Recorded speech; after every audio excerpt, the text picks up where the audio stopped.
Want the best seat in the house for motorsports entertainment? Then Diamond P Sports is your ticket for excitement. From over 40 spectacular titles in the growing Diamond P inventory, you can build a home video library of your favorite motorsports action that you'll enjoy for years to come. For the drag racing enthusiast, Diamond P annually presents the entire NHRA Championship season in review. You get all the dramatic action as the best drivers chase the elusive NHRA Championship crowns. Beginning with Drag Racing 86, you can pick and choose from the entire library of season-long highlights. For an exciting and comprehensive look at recent drag racing history, there's Decade of Thrills and Decade of Thrills 2, examining the most chilling, agonizing, and emotion-filled moments of the 70s and 80s. Now, funny car fans can't get enough of Fabulous Floppers 1 and 2. The sound and excitement of Pro Stocks takes the stage in Hot Rods from Detroit, and Top Fuel is What's Hot in Kings of the Sport. Interested in the legends of drag racing? Diamond P fills the bill with a dynamic story of Don Prudhomme and 2 videos on the one and only Big Daddy, Garlett's The Legend and Garlett's 2, The Legend Lives On.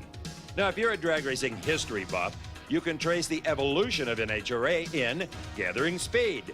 For those who like their racing loud and raw, don't miss Top Fuel Sensations, the sights and sounds and smell of record-breaking performance, and Challenge of Fire, the thunder and fury of side-by-side jet car racing.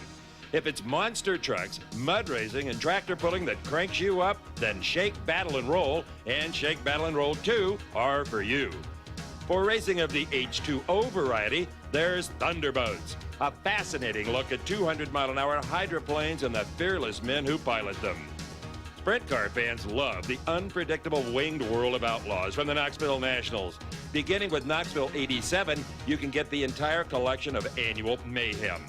And fasten your seatbelt for a treacherous journey as Up, Over, and Off-Road takes you from the Baja Desert to outrageous stadium racing. For two-wheel fans, the amazing aerial dogfighting called Supercross fuels the intensity for the flight to the finish. If you're a truck enthusiast, hey, you can't beat the 3-volume set entitled Truckin' Trilogy. It's all the best trucks, competition, and locales from the Truckin' USA TV series.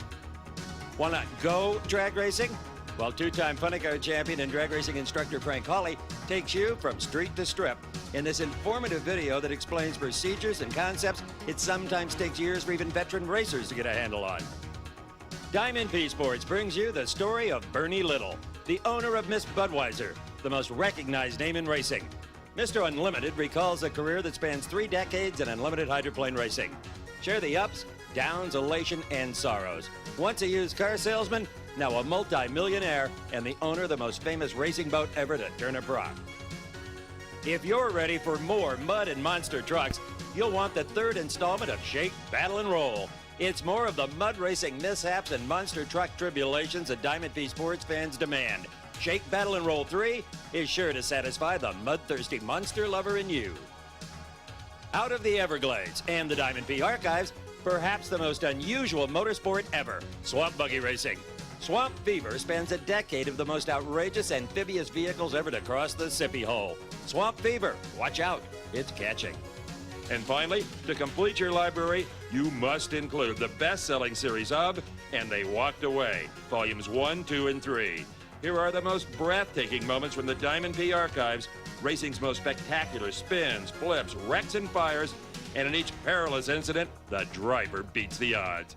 To order any of these terrific videos or to receive a full-color catalog detailing all of the titles available, just call 1-800-421-0725 or write to the address in your screen. Diamond P Sports. We make motorsports come alive.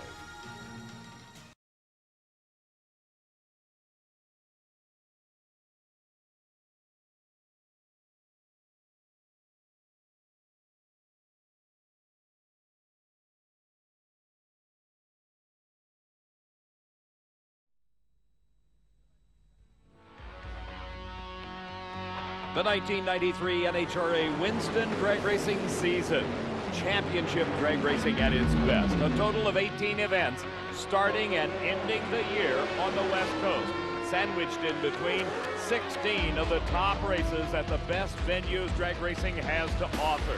A $1 million payout at the end of the year awaits the championship drag racers that participate in the 4 pro categories of Top Fuel, Funny Car, Pro Stock, and Pro Stock Motorcycle.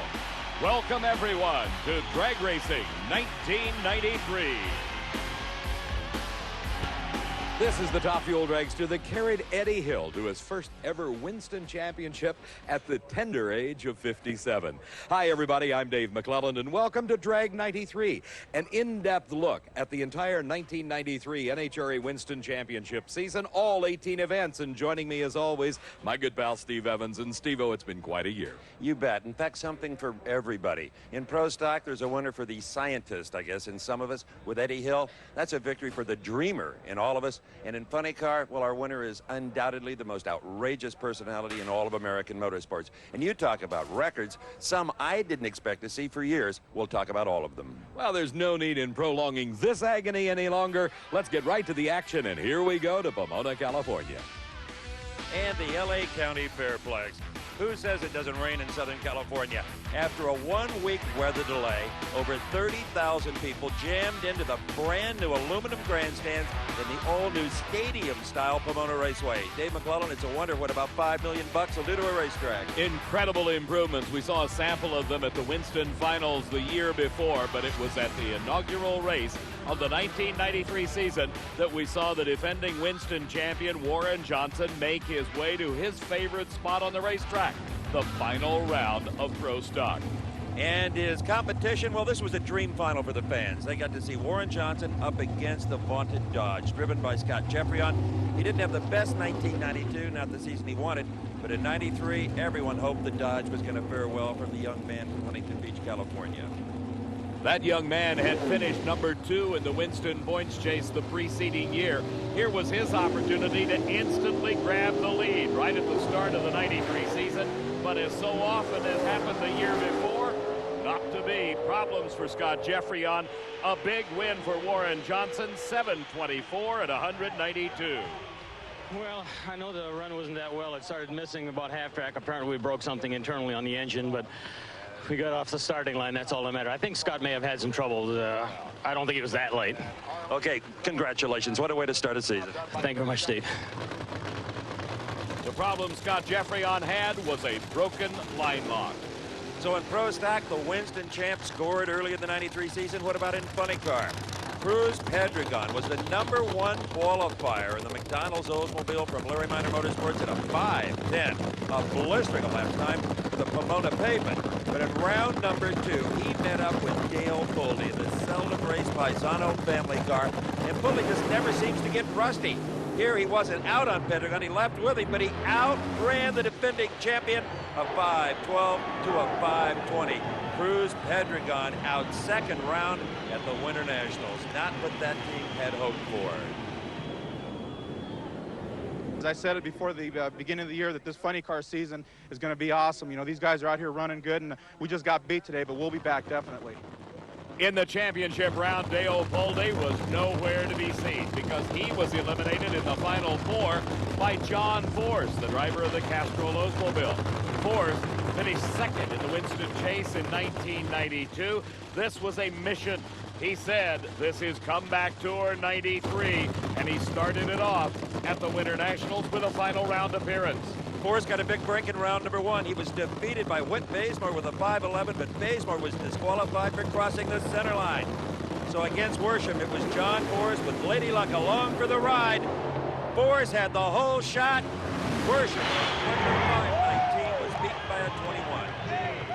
They beat me ever since Indy, the McDonald's team did, and all the way through Topeka, the brakies, rolling my old hunks upside down, trying to drive. Like I was starting to think maybe I ought to get out of this business or get into Top Fuel. But today, Wally Parks' birthday, this is a great deal. I brought a new group in, Larry Frazier. I spent more of that Castro money. Jolly Rancher Rose, Wax Shop, Dorman Craftsman.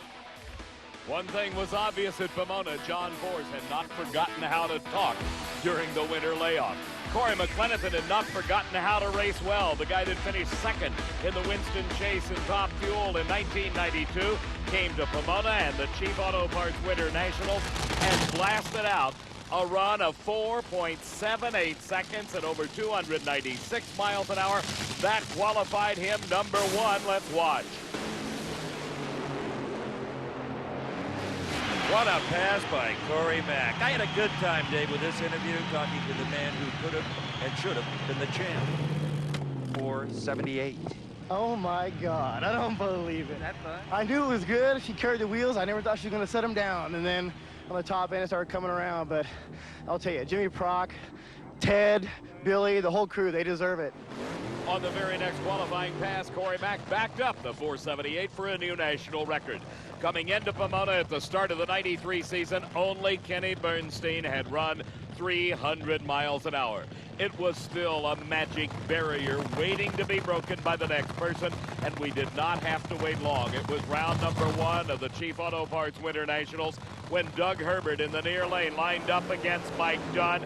As he crossed the finish line, there it was, 301.60 miles an hour for Doug Herbert. I can't believe Brissett kept telling me one of these days is going to run 300, and sure as heck there was 301. Lap's time wasn't bad either. 485, that's our best, so we're in there. We get our clutch dialed in. We're going to be tough. Thank you. A big thumbs up from only the second member of the Slick 5300 mile an hour club. There would be more before the season would end. The Top Fuel final round was broadcast live on TNN. Joe Amato versus Kenny Bernstein. Joe Amato, the defending Winston champion, 5-time Winston champion. Bernstein appeared to have his number, though, Dave, throughout qualifying and eliminations. It looked like Bernstein's evening. The Budweiser King had been running flawlessly all day long, and Kenny Bernstein had been driving superbly. Great reaction time. The determining factor in so many races is how quick can the driver get off the starting line. Bernstein was definitely on the number. Let's watch what happened. As the engine blew, the tires let go. Bernstein slammed into the guardrail. The car overturned, but finished upright as the Safety Safari crew rushed to the scene. As millions of people nationwide watched on live television, their hearts were in their throats, wondering what condition was Kenny Bernstein in. As we watched in replay, we saw the engine let go, the tires blew, and Bernstein's Budweiser King slammed into the guardrail. Actually, it went in backwards, and that's probably the determining factor that kept Bernstein from receiving serious injuries. It broke in two right behind the cage. The car vaulted over the rail, turned over once, and came to rest upright. The engine, a ball of flame, had broken loose from the chassis and bounced on down track. As the Safety Safari arrived on the scene, Bernstein was conscious, barely. And Steve, you had a chance to talk to him live on TV. I sure did, Dave, and I had no idea personally exactly what I was going to be faced with when I arrived on the scene. I'm very happy to report that my good friend Kenny Bernstein was in pretty good shape, but speaking in foreign tongues. It's Kenny, you are indeed okay? I'm okay, Steve. Tell everybody I'm fine. I'm bell rung a little bit. Kind of feel like a NASCAR Cup car driver here at Atlanta, but not too bad. See what I mean? What's a Nathan Cup car? Steve, I think he was remembering the moment that he backed his Winston Cup car, his NASCAR car, into the wall at Atlanta. We rode on board. Watch this. Until the camera signal went away because of the impact with the wall. We had truly Mr. Toad's wild ride, but the chassis, the roll cage particularly, remained remarkably intact at Pomona.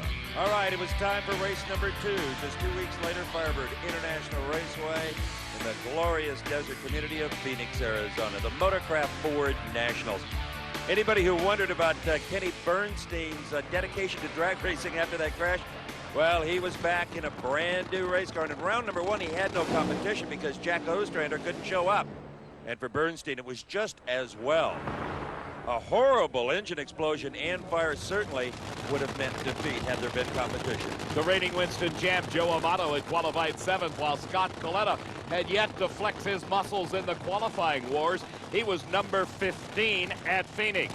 Scott in his dad's Top Fuel dragster, the American International Airways car. Amato, of course, in his tried and true Team Valvoline entry. Well, Coletta did everything right here. He leapt on Joe and he whipped him with a 490 at 292 miles an hour to Amato's losing 4.93. Kenny Bernstein, fresh motor between the frame rails of the Budweiser King. Long, smoky burnout. It sounded as good as it should. This was round number 2 racing at Phoenix, and the man he was up against was the driver of the Pennzoil machine, Eddie Hill, out of Wichita Falls, Texas. Eddie, the number 1 qualifier at this event with a great 4:81 elapsed time, came up to challenge Bernstein. Bernstein certainly was no slouch off the starting line, but he just did not have it mechanically as Eddie Hill went on to take the win with a subpar 495 at only 290 miles an hour. We moved into the semifinal round, or Final Four as we like to call it. It was Pat Austin from Tacoma, Washington, his Syntec Special, up against Jim Head over the far lane. This time it was Austin's turn for a big fire, but he stayed on the gas and beat Jim Head. It's a wonder it didn't burn the tires off it. The reason he beat him is Jim Head's parachute shook out at half track, and he was having to pull it through. That set up the final. Eddie Hill in the far lane, Pat Austin in the near lane. And you could chalk up win number 1 of 93 for Eddie Hill. Well, I'm so proud of the Pennzoil team this weekend. I mean, the guys worked and worked and worked. It didn't come easy. We had a lot of trouble.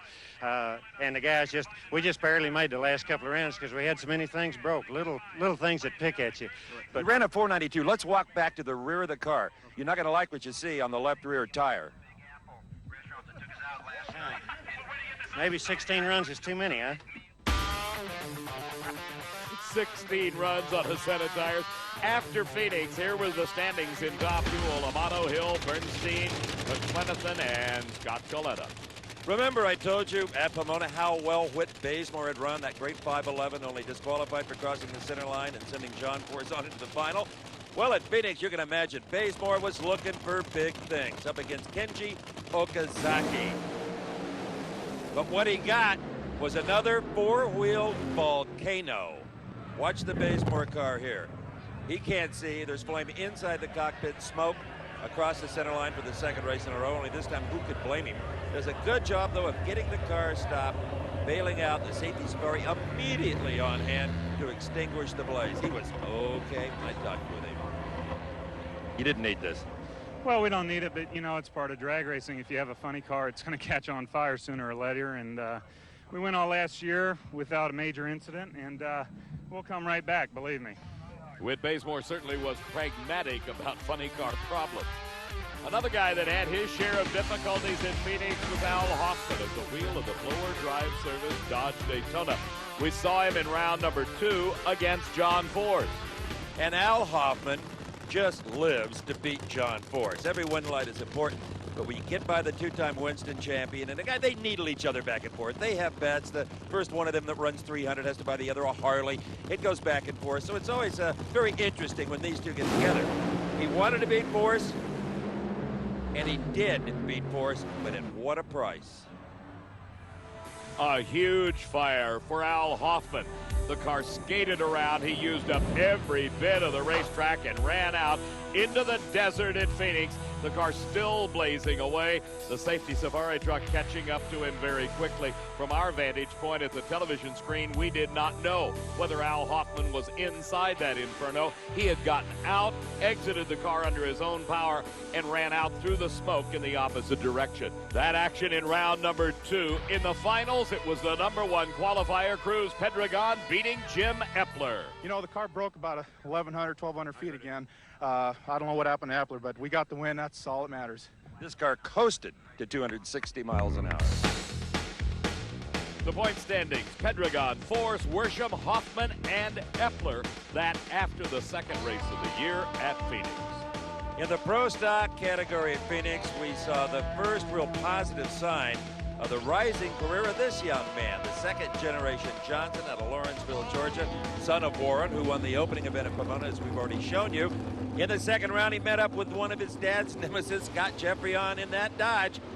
And Kurt Johnson got his really first important win of his budding Pro Stock career at 720, but he learned that the shutdown area can be as tough as the quarter mile. Up, up, and away for Kurt Johnson.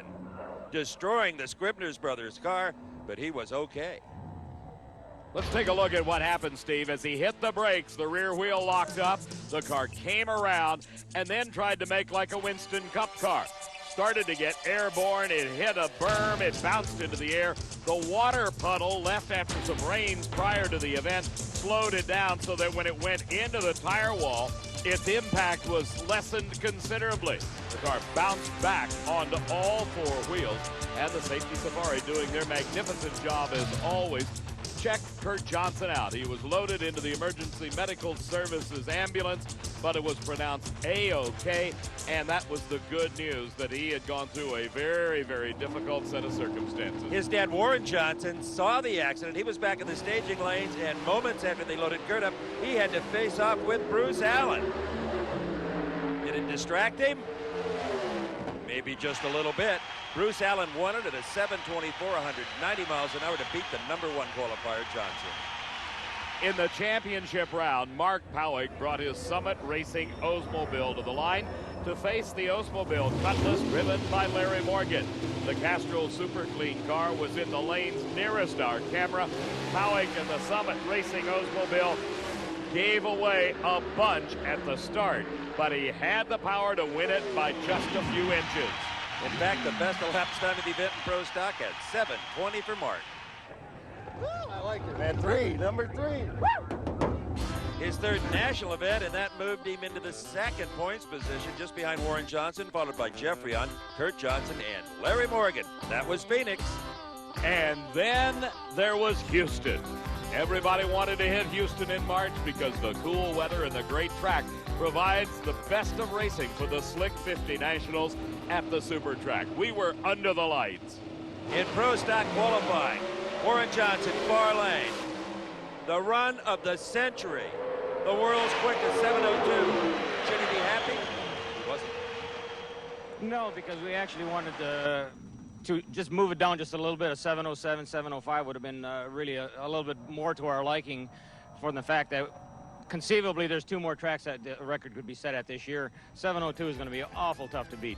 That was just about the end of the good for Warren Johnson that weekend, as he was up against Ricky Smith, the guy that he laid away in qualifying, and Smith beat him on a hole shot in the second round.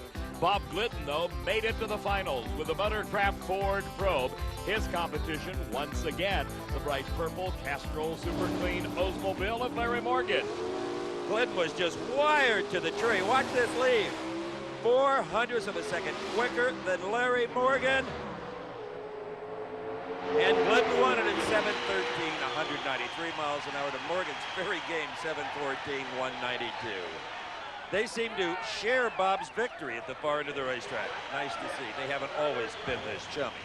In funny car qualifying, Kenji Okazaki in the near lane learned a valuable lesson at the wheel of the Moon Eyes Dodge. The car nosed over at the finish line and burst into flames. The Japanese national had his hands full. I was just ready to shut off just before the first ride, and I just saw the fire come out. Boom! That's it. I couldn't see anything. Boom! Now that's an accurate description. Then he took off. I said, Kenji, where are you going? He said, far away. Big Jim Dunn. It just looked like it laid over about halfway down, and that's what I told him. You're going to have to burn a couple times, get the experience knowing what a motor laying over does. And so now he's got that experience. We'll build another one and go. But it'll take him a year to get all the burns and scars everybody else earns. You got to earn it. You can't buy it. It was in Houston that a sad moment occurred when Maynard Yanks, the crew chief on Chuck Etchel's Dodge Daytona funny car, suffered a brain aneurysm and passed away. Maynard was a former sprint car racer, driver, and of course his main claim to fame was when he wrenched Bruce Larson to the Winston Championship in Funny Car Eliminator. Maynard Yanks, a strong competitor, a man that was missed by everyone throughout the entire 1993 season. Truly a sad moment at Houston. With tears in their eyes, Chuck Etchels and crew got ready for round number 1 on Sunday in Maynard's honor. They were in a 5:14 in the first stanza, beating Jerry Caminito, only to get beaten by Pedregon on a hole shot in round 2. In round number 2, Flash Gordon Mineo was in the near lane, Brent Fanning in the far lane, and once again, Mineo burst into flames. I'd take the name Flash right off the side of that car if it was mine. I guarantee you. Well, it flashed into a ball of fire, and Gordon was able to get the emergency hatch open, climbed out through the cloud of burning fiberglass smoke, and was able to walk away from the fire, grabbed the front of the body, hoping to salvage something, but it was not to be. For the first time in 1993, it was John Force alongside Cruz Pedregon. Force, comeback tour 93. Was he up to the challenge? He qualified number 1 at a 5:06. Pedregon with a horrible red light. Left way too early. It wasn't even close. Wouldn't have mattered, though. Force set low ET at a 5:04. Can you imagine that you have just run a 5:04? 5:04, I almost thought I lost. His old heap was out there 5 cars, and I said, Forrest, they're going to retire you. His old heap left a red light. I didn't know that. I was chasing him down. I didn't know that. But I'll tell you what.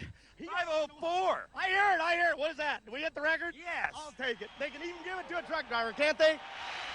5:04, a new national record, but more importantly for John Force, at that stage of the game, 200 bonus points. The finals, look at that, a new body on the blower drive service Dodge. You remember it was just 2 weeks earlier that Al Hoffman had burned it into a center. This time he red lit, smoked the tires, and John Force ran a 5:05 in the championship round at 289 miles an hour to take his second win of the season.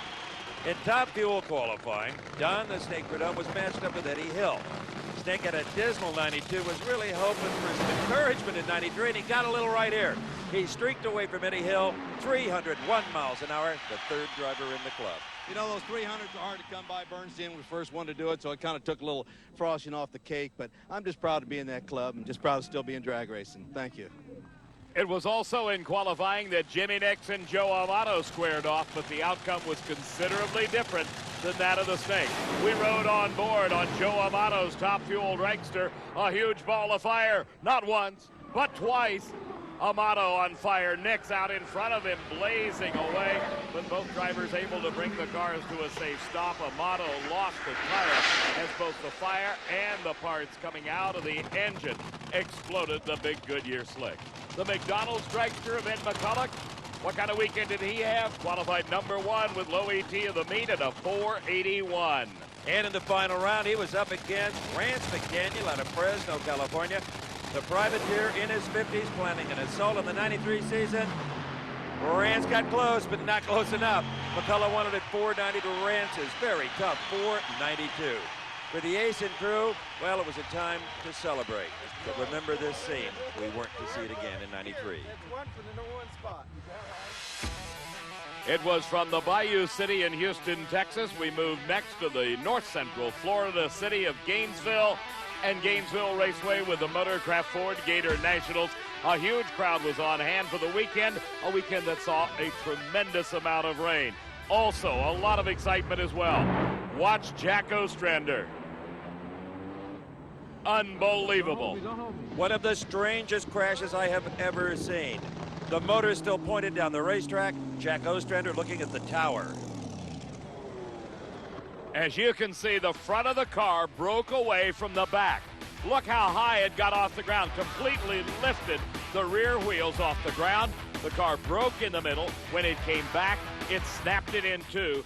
The car whipped around, and Jack Ostrander ended up pointed the other direction. Jack's okay, apparently. You all right, Jack? Yeah, I'm all right. A wild one. Oh, yeah. Tell me. I was in it. A remarkable man with astonishing perseverance. All right, in Top Fuel qualifying, there was performance as well as accidents. How about Corey McClelland then? You saw him set a record at Pomona? Well, he lowered it to a 4.782 at Gainesville. The performances came at the top end of the racetrack as well. Joe Amato against Scott Coletta in the far lane. Scotty became the 4th member of the Slick 50 300-mile-an-hour club, 300.30. Also in qualifying, it was Doug Herbert in the near lane alongside the Golden Greek Chris Karamessinis. What did Doug Herbert do? He became only the 2nd driver to run 300 miles an hour twice, joining Kenny Bernstein in that elite group. Before the semifinal round, Eddie Hill was having problems with his brand new race car. the nuclear banana out of Pennzoil, a virtual duplicate of his 1988 car, met up with Tommy Johnson Jr. in the semis. Johnson welded him on the starting line, but the nuclear banana had a reactor for a motor. SVP of the day at 482. 482, excellent. This feels like Gainesville, doesn't it? 1 year ago, to be exact. Eddie Hill was indeed the defending champion at Gainesville, where he logged 4 consecutive 480s back in 1992. Here in the championship round up against Ed McCulloch, winner at Phoenix. Eddie Hill usually wins races with power. He won this one on a hole shot. 487 beat McCullough's 86. Oh, man, that felt so good. I wish you'd have been in there with me. It was pretty dark down there, but that car felt like it was hauling its buns. And what a debut for a new car. Ed McCulloch was the points leader after Gainesville, followed by Hill, Amato, Herbert, and Bernstein. In round number 2, the rivalry resumed. Force versus Pedregon. Force beat him with a 509 to a 527. And how about Freddie Neely at Gainesville, Dave McClelland?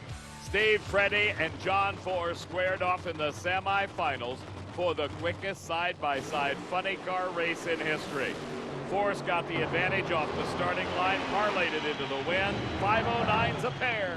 That shows the name of the game here. It takes a lot of luck, but Neely's doing a great job, and Ronnie Swearinger, he's a great guy, and we're just happy that we can come in here for our people at Castro, Dorman, and all of them, and give them a show.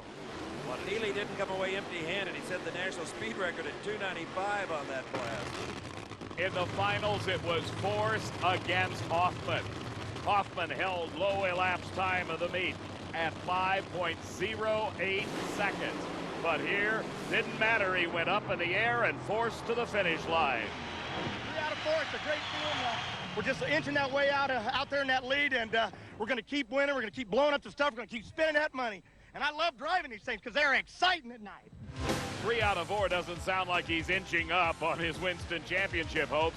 Force the leader, followed by Hoffman, Pedregon, Worsham, and Jim Epler after 4 races of the season. In Pro Stock, Larry Morgan made his 3rd consecutive final. His opponent was Warren Johnson. Morgan had problems. Johnson won it at a 7:14, his 2nd victory of 93. This is one of the roughest races I've had in a long time. We came into this race looking real good, hurt a motor, ended up going with our number 3 piece in there, and really operated with a handicap all day long. Well, the number 3 piece padded his points. Larry Morgan 2nd, followed by Cowett, Johnson, and the Dodge of Scott Jeffreyon. From Gainesville, Florida to Rockingham, North Carolina, not a far trip, but one that is light years away from the pressures, the stresses of the Winston Championship season. This is the fabled Winston Invitational, and in round number 1 of Pro Stock, Larry Morgan and Vince Curry were doing battle, and Larry Morgan had his problems in the shutdown area. The brakes locked up, the Castrol Super Clean Oldsmobile nosed it into the guardrail. Morgan was able to keep the car upright. The damage, while it appeared to be severe, was repairable, and Morgan returned to competition. There's no championship points at the Winston Invitational, just a lot of good times, as Dave said, and a whole lot of Winston cash. In the Pro Stock final round, Bob Glidden, the Ford against Warren Johnson. It was Warren Johnson at 712, 195 miles an hour. The last time we saw Whit Bazemore in the fast orange Dodge Daytona, he was on fire. The folks at Rockingham got the same treatment as well. He was up against Chuck Etchells in funny car qualifying. The car losing a rod, oil under the tires. He had handling problems, and then the fire broke out. He brought the car again to a safe stop. You'll see the emergency hatch opened, and out climbed Whit Bazemore. After he had the opportunity to kind of gather himself up, he took a look at the damaged car and was not a happy driver. In round number 1 of Funny Car, we saw Wyatt Radke and the rapidly improving Johnny Westcar from Upland, California, up against John Force. And without any championship points, I wonder if Force wasn't a little off his game because he didn't have that carrot hanging out in front of him. Just watch what happens. The car on the right side of your screen or in the far lane at this shot. He handles Force. Wyatt Radke, how about it? Force smokes the tires. Radke wins at 5:33 to a losing 5:48. Radke needed the money worse than Force. And Steve, not only the money, but that was a career experience beating up on John Force in round number 1. Al Hoffman and his blower drive service Dodge had a career weekend as well. It was Hoffman against Gary Bolger in the first round. Guess who won it? It was Al Hoffman. That victory advanced him into the second round, and in a field of 8, that's the semifinals. His competition, Cruz Pedregon at the wheel of the McDonald's Oldsmobile. Pedregon lost traction, Hoffman with the win. Your third 526 in a row, Al. Well, we figured 3 of them would win this deal out here, so we didn't think it'd be that consistent. Good deal, because it was moving around, and I'm happy.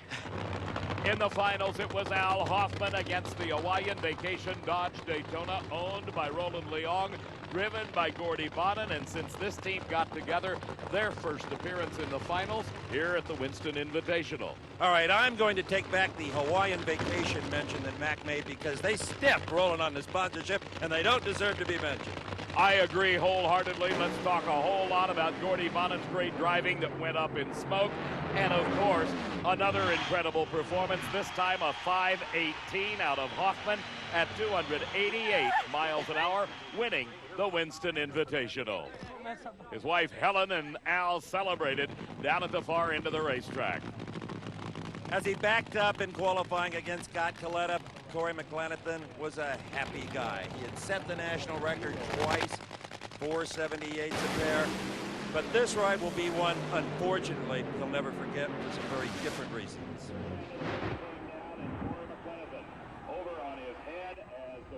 David, as you know, I was at the far end of the racetrack, and I could hear Corey Mack upside down in that car screaming in pain. It was just brutal. The instant replay showed us exactly what happened. The wing collapsed on Corey Mack's car. It went out of control, turned over, crossed over the track, slammed into the opposite lane guard wall. The fire funneled down the body, causing serious burns to Corey Mack's hands. Well, it caused Corey Mack to miss quite a few races during his recuperation period, but he did rejoin the 93 Tour, and by the end of the season, he was looking good. Full use of his hands, the scars barely noticeable, and someday they'll all go away. The Top Fuel final at Rockingham in the Winston Invitational found Mike Dunn, second generation, the son of Jim Dunn, at the wheel of the La Victoria Salsa car, owned and tuned by Darrell Gwynn. His competition, a rising young star in the sport, again a second generation racer, Scott Coletta, the son of Connie Coletta, the bankroll behind the American International Airways car. It was at Rockingham we first fully realized the impact of Dick LaHaye, the crew chief for Scott Coletta. Wheels in the air off the mark. Scott Coletta wins the Winston Cash at 5:03. You guys really worked hard for this one. We put 4 motors in it all weekend, and we hurt that one too, but it's a great feeling. And a pretty good race, a 5:03 to a 5:07, but you were razor sharp off the line. Yeah, I would have liked to have been a little better. Everybody tries to be as good as possible, but, you know, I got the win light, so I guess that's all that matters. Right after Rockingham, the pressures began to build once again in the NHRA Winston Championship Drag Racing Trail as we move to the Fram Southern Nationals at Atlanta, Georgia. And here at the 5th race of the season, one guy having a peachy time in Georgia was Chuck Etchels. He had a new crew chief, the highly vaunted Tim Richards, qualified number 1 at a 5:09 and earned the right to face off with John Force in the Nobody Beat the Whiz car. That's Etchels. As they came to the championship round, Force had the lane choice nearly 0.2 of a second quicker in the semifinals, but Force was the last to stage. Etchels was in, sitting and waiting before Force ever made it to the second light. It didn't matter, though. Force got to the finish line first. It was great. There was a whole lot of excitement. Went up on there. Etchels just went in. I thought, oh, he's making a power play here, but it was really neat. And always in the finals, take a final. The car ran good, but I want to take him in here just say hi to my mom. I never do. Mom, I love you. I'm taking you to Tulsa this week. Dave McClelland. Steve John won that one on a hole shot, a 5:30 to a quicker 5:28, but losing for Etchels. Force, Hoffman, Pedregon, Etchels, and Worsham, the top 5 in the Winston chase after Atlanta. In Top Fuel round number 1, we got a real treat. It was Danielle DePorter in the blue car near lane, the Paul Smith car, and Pat Austin. Watch the Austin car. Well, watch Danielle, but she came back down out of the wheel stand. Austin, wow, 303 miles an hour, fastest ever. Wow, hey. Boy, the Syntec family ought to be happy today. I mean, with all the help, those Dynamax and Red Wing is just proud to be part of that deal. And to run that quick with all the guys we got now, I mean, we got a real good group of guys over there. I just very happy for my dad and Frank Bradley, everybody. Way to go, and we're going on to the next round. Wow. let me add my own.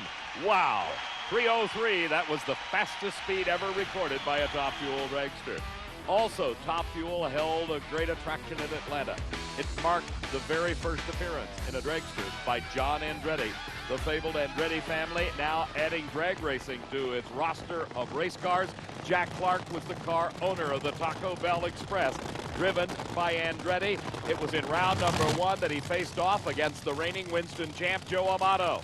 2 Pennsylvanians, one a rookie in this sport, one a 5-time Winston champion, and the Rook pulled it off. Andretti 5 flat to Amato's 509. Round number 2. Once again, we see John Andretti, this time in the near lane against Tommy Johnson Jr. And once again, John Andretti had not only a good reaction time, but he had the performance. That was the scene that Tommy Johnson Jr. saw as John Andretti advanced to the semifinals, where his competition would be Mike Dunn. This time, Dunn was in the lane nearest the camera, Andretti and Clark's car in the far lane. But by this point, Andretti was thinking, hey, this drag racing is a piece of pizza. But it's not. The salsa car of Mike Dunn got him. I'm really pleased. You know, Taco Bell, Jack Clark car just ran wonderful. The guys did a great job. You know, it's dry every time it comes down here, and you know, I can't ask for anything more. You know, obviously we'd love to be in the finals, but you know, it just gets tougher after every round. I hope you had as much fun doing it as we did watching. Well, I had a ball doing it. I wish I was around one more time. Sure didn't take John Andretti long to catch on how to perform in drag race interviews with Steve. The finals, Eddie Hill in the Pennzoil Nuclear Banana. A final check of the engine by crew chief Fuzzy Carter. His competition, the guy that whipped John Andretti, Mike Dunn. Mike Dunn had a perfect light, but not a perfect clutch. Lost the traction. He had to shut it down. Eddie won it at a 487. Oh, it feels so good. And we're first in the points now and everything. Set a track record here. Loyalty of the meet. The Pennzoil team did an outstanding job today. Fuzz and the guys, wonderful. This was the first time that Eddie Hill climbed to the top of the ladder in the Winston points chase. McClelland was second, followed by Bernstein, Amato, and Mike Dunn's final round finish put him number 5. Well, all repaired from the Phoenix crash was Kurt Johnson in the Final Four of Pro Stock. He was up against Scott Jeffrey on the Dodge. His dad Warren was hoping Kurt could knock that Dodge out. A terrific side-by-side duel, and it was Kurt Johnson at a 720. The other half of the semifinals found Warren Johnson, WJ, up against Frank Iaconio. Iaconio having his best performance in some time, but it wasn't enough. Warren Johnson at a 717 made the final round against his own kid. Well, there's 2 ways to attack any problem: youth and enthusiasm, or age and deception. Maybe a little treachery. Whatever it takes to win this thing. A whole bunch of J's were on the starting line in Atlanta. KJ was in the near lane. WJ was in the far lane. On paper, it was all the GM Performance Parts Oldsmobile. But Kurt Johnson at the wheel of the Gary Chameri Cutlass gave him all he could handle. Warren Johnson won it at a 717. You child abuser, you. Who had the better reaction time? You did. Perfect. I was worried about that. There may be some truth in what he's saying. Well, that was an outstanding race. We congratulate the whole family. Thank you very much, Steve. Get some rest, Warren Johnson. Dave? You could hear it in his voice. Even the flu could not keep Warren Johnson from the winner's circle in the lead in the points chase, followed by Morgan, KJ, Mark Powick, and Scott Jeffrey on. And it was time for the NHRA Winston Tour to move on to Memphis, Tennessee, the home of the Blues and the Goodies Mid-South Nationals, presented by TNN here at Memphis Motorsports Park. And in Pro Stock round number 2, this was wonderful. It was Warren Johnson over the far side, Bob Glidden over here. The 2 old warriors, they hate each other. Everybody knows that. And they had a staging battle supreme. I guarantee you they did not gain any favor in either one's eyes as they sat there and sat there and sat there until eventually they staged, and Bob Glidden cut almost a perfect light. More than enough to beat Warren Johnson as the Gliddens celebrated. Little fun on the starting line there. Well, you know, the guy's got us, you know, he's got a hold on us, you know, and you've got to do everything you can do. I mean, we're just out here struggling to make a round, and to beat Warren, you know, we feel pretty good right now. Steve, that was the 10-time Winston champion talking about struggling, but he at least admitted that they were playing a few games up there on the line. That's right. The final round, Scott Jeffrey on. You were on board with him in the Dodge. He was wondering, would Glidden play that same kind of a trick? He admitted it was a trick. No, he did not. You can only be burned down if you let yourself be burned down. If you stage, the other guy's got to stage. And that's the way Jeffrey on played the game. Moved the handles every time that little red light came on. And it was Scott Jeffrey on winning his first ever NHRA national event. A 7:21 to a 7:23. And it was time for a far-end celebration. And Bob Glidden is part of it. Scott, when you're sick as a dog, there's no better medicine for a race car driver than his first ever big win. There sure isn't. You know, I just can't wait to bring that trophy home to my mom, Dad, Amy, everybody at home in Mahwah, New Jersey. These guys from Wayne County, they've been working so hard. They've stuck with me behind everything I've done. They've made me more consistent. The car's more consistent. Mopar is a sponsor. Dodge is a car. I'm happy. Scott Jeffrey on, like Warren Johnson the race before, sick with the flu, but winning in pro stock. On a picturesque burnout like this in qualifying, you appreciate the throttle control of Cruz Pedregon, and that's what Mike Green, his crew chief on the left, and Lee Beard, crew chief on the McDonald Stop fuel car, were hoping for going up against Whit Bazemore. This was a tricky track. It took a good driver to get down it. And what was incredible was Bazemore's appearance after all the problems he had had earlier in the season, and he prevailed here, upsetting Cruz Pedregon. Tough loss for us here. You know, we're just still struggling, unfortunately. You know, the spark just isn't there that you had last year. 5 wins in a row. Any idea what it is? No, Steve, you know, we've changed the combination around a little bit, and it's, you know, it's just, we just haven't quite got it. Every run we make, we think we got it, and it's something else bites us, so it's just a matter of trying to work it out. You'll get it. Poor Bazemore. He beats the Winston champ, doesn't have a fire, and we interview the loser. Why do we do that? Don't ask me. You're the guy with the microphone. I guess maybe he's news when he loses. Absolutely. Tom Hoover, Maple Grove, Minnesota. The Who was really looking pretty good at the Goodies Mid-South Nationals after just kind of a so-so the first few races of the year. You remember what happened here 1 year ago? Well, so does John Force. He left the starting line on a fairly good pass. The engine gave him problems, burst into flames. The tires blew, and Force headed into the guardrail. The car slamming into the Armco barrier, skidding down the racetrack until it made it to the sand trap, where it flipped over on its side.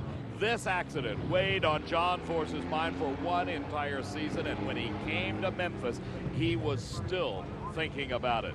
But he was able to put the memory out of his mind for the first 3 rounds. In the championship, he faced Tom Hoover. Force was in the near lane. He was going for his 4th consecutive win, and it was an easy one, as Hoover had problems. Force logging a 5:21 at 2:83 to win 4 out of 5.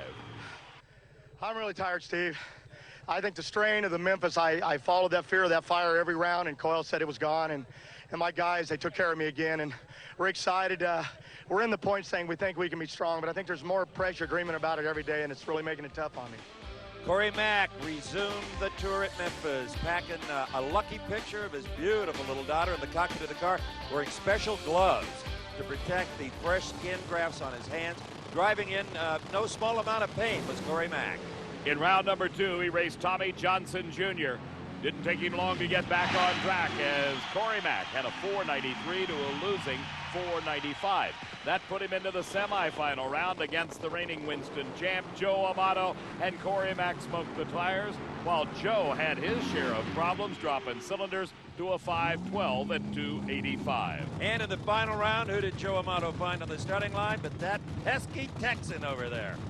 57-year-old Eddie Hill. You know, we saw Eddie earlier in the season win on a hole shot. Well, maybe the age got to him a little bit in Memphis. Just watch this. Dead late.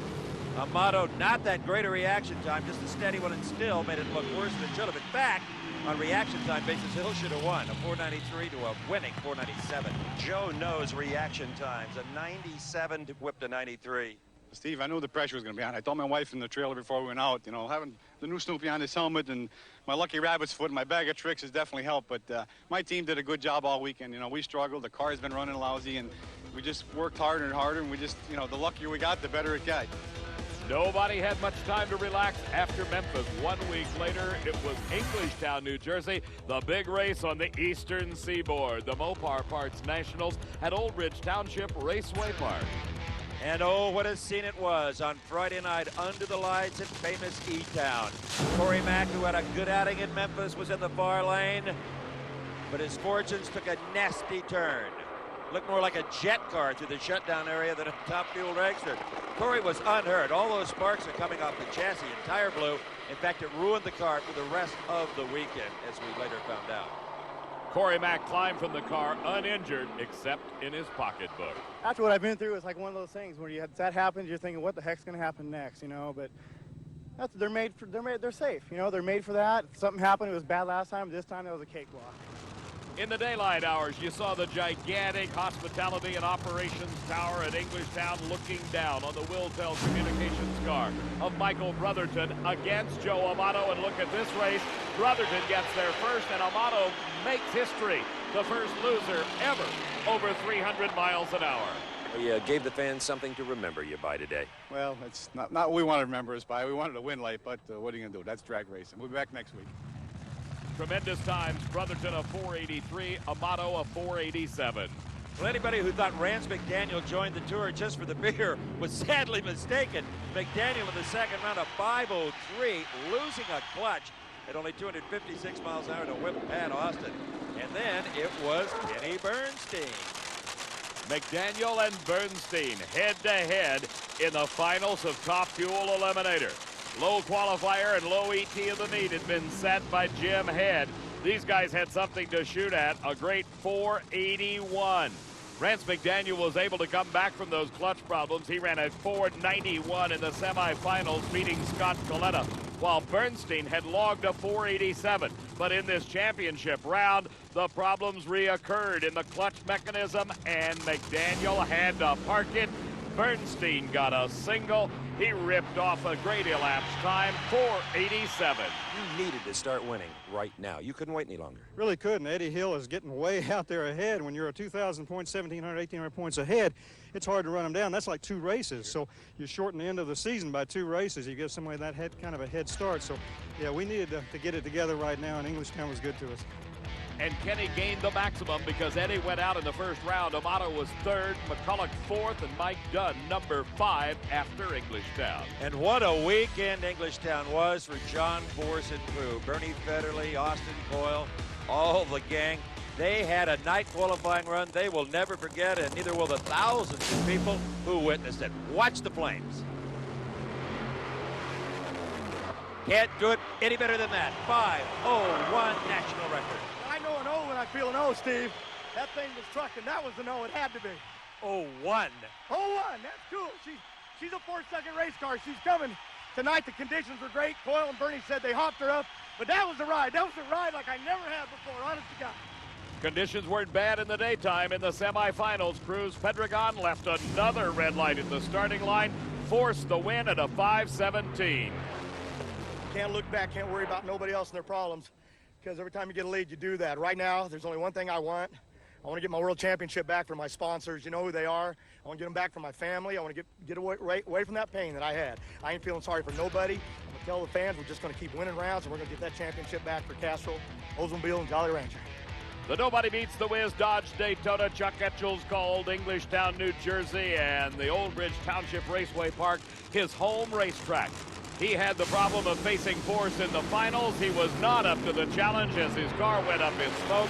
Force crossed the finish line, winning his 5th national event in a row with a 5:14 at 290. I want to say back home to my family, I got 4 girls, Adria, Ashley, Brittany, and Courtney. I never get to see them. I get to come home finally. It's been weeks. But I want to say the deal that Cruz Pedregon did, and I keep saying Cruz Pedregon because what does your life is what does your life. And he did it to me, and we've gotten 5 in a row. 5 in a row, is that what it took? 5 in a row, just like him. That puts me right back where I was when I lost my world championship. And I'm going to get my world championship back. We are going to get it back, Steve. No one was doubting that at Englishtown. By New Jersey, we were starting to call it the Johnson Juggernaut in Pro Stock. And in the semifinal run, it was Kurt Johnson taking on Scott Jeffreyon. Poor Scott getting tag teamed by the Johnsons everywhere he goes. And this time, Kurt got him with a 7:16 to a close 7:19. And that set up yet another, well, actually the second Warren versus Kurt national event final round. And you know what, Dave? The results were very similar to the first one. Johnson & Johnson once again, and WJ in the near lane in the GM Performance Parts Oldsmobile had the reaction time advantage, the performance, and the win. You left on him again. Oh, yeah, well, I had to do what I had to do because we know we didn't have a real performance advantage, and we just rolled the dice. Well, that gamble helped extend his Winston points lead. He had the big lead over Scott Jeffrey on with Kurt Johnson third, followed by Larry Morgan and Bob Glidden. All right, we headed due west to the Oldsmobile Spring Nationals at Columbus, Ohio National Trail Raceway. Let's kick it off, Dave McClelland, with the Pro Stock Final, where again a pair of Oldsmobiles, appropriate for the sponsor, met in the final round, the Johnson & Johnson Company. Here, Kurt tried just a little bit too hard. By 35/100ths of a second, he left the red light glowing at the starting line. That is a flagrant foul, by the way. And Warren Johnson won it at 7:23.192. Another victory for Dad. What do you think? Dad's bad. Dad's done good all weekend. He's had a few bad reaction times, and the track's been real tricky to get down. But the GM Performance Parts Oldsmobile came through again. Thanks. That was Frank Hawley talking to Mrs. Johnson on the starting line in Columbus. Funny car. Remember Whit Bazemore, what he said earlier? You drive a funny car long enough, you're going to have some fires. He hadn't anticipated this one. Not only a fire, but a serious impact with the guardrail on both sides of the racetrack. All Whit could do was just hang on for the ride. The car came to a stop. He was able to release his safety harnesses and climb out under his own power. After examination, he was okay. When I was a kid, I wanted to be a funny car racer, and I'm a funny car racer now, but every once in a while you got to have second thoughts. And we'll be back, I'm sure. My head's a little sore right now. He would be back all right, but not at the wheel of the Bazemore Evans machine. This was the end of that relationship, and as a car owner, Whit Bazemore retired. Not much left in his inventory. The explosion on this car was so severe it blew the crankshaft out the bottom of the motor and cut a gaping hole in the racetrack surface. They had to repair it overnight to be ready to race the next day. Well, another Prince of Fire, Gordon Mineo out of Rockwall, Texas, had a little better success in Columbus, Ohio. He faced off with John Force in round number 1, and usually that is a dubious distinction.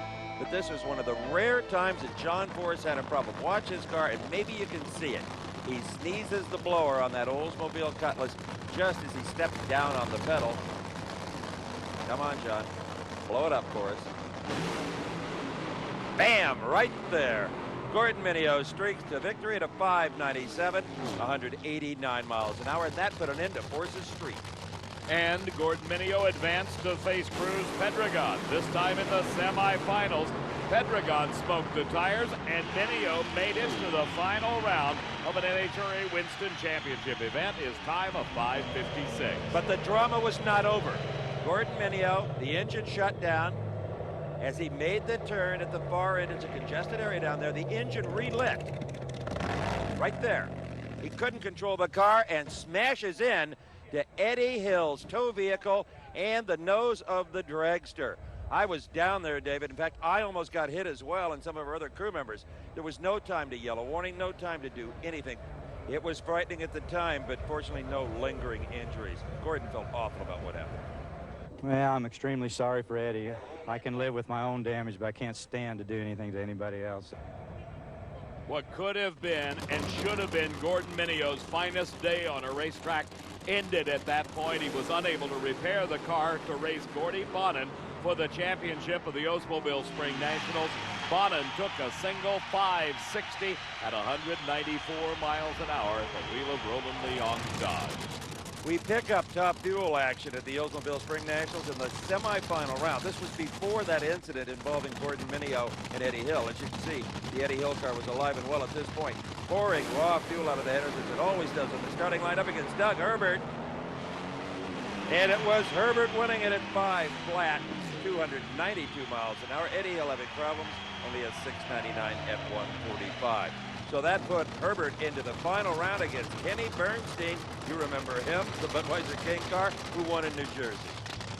A win in New Jersey didn't necessarily mean that he was going to be the strong contender here, as Herbert actually was the quicker car coming into the finals. He had the lane choice and parlayed it into his first ever national event win.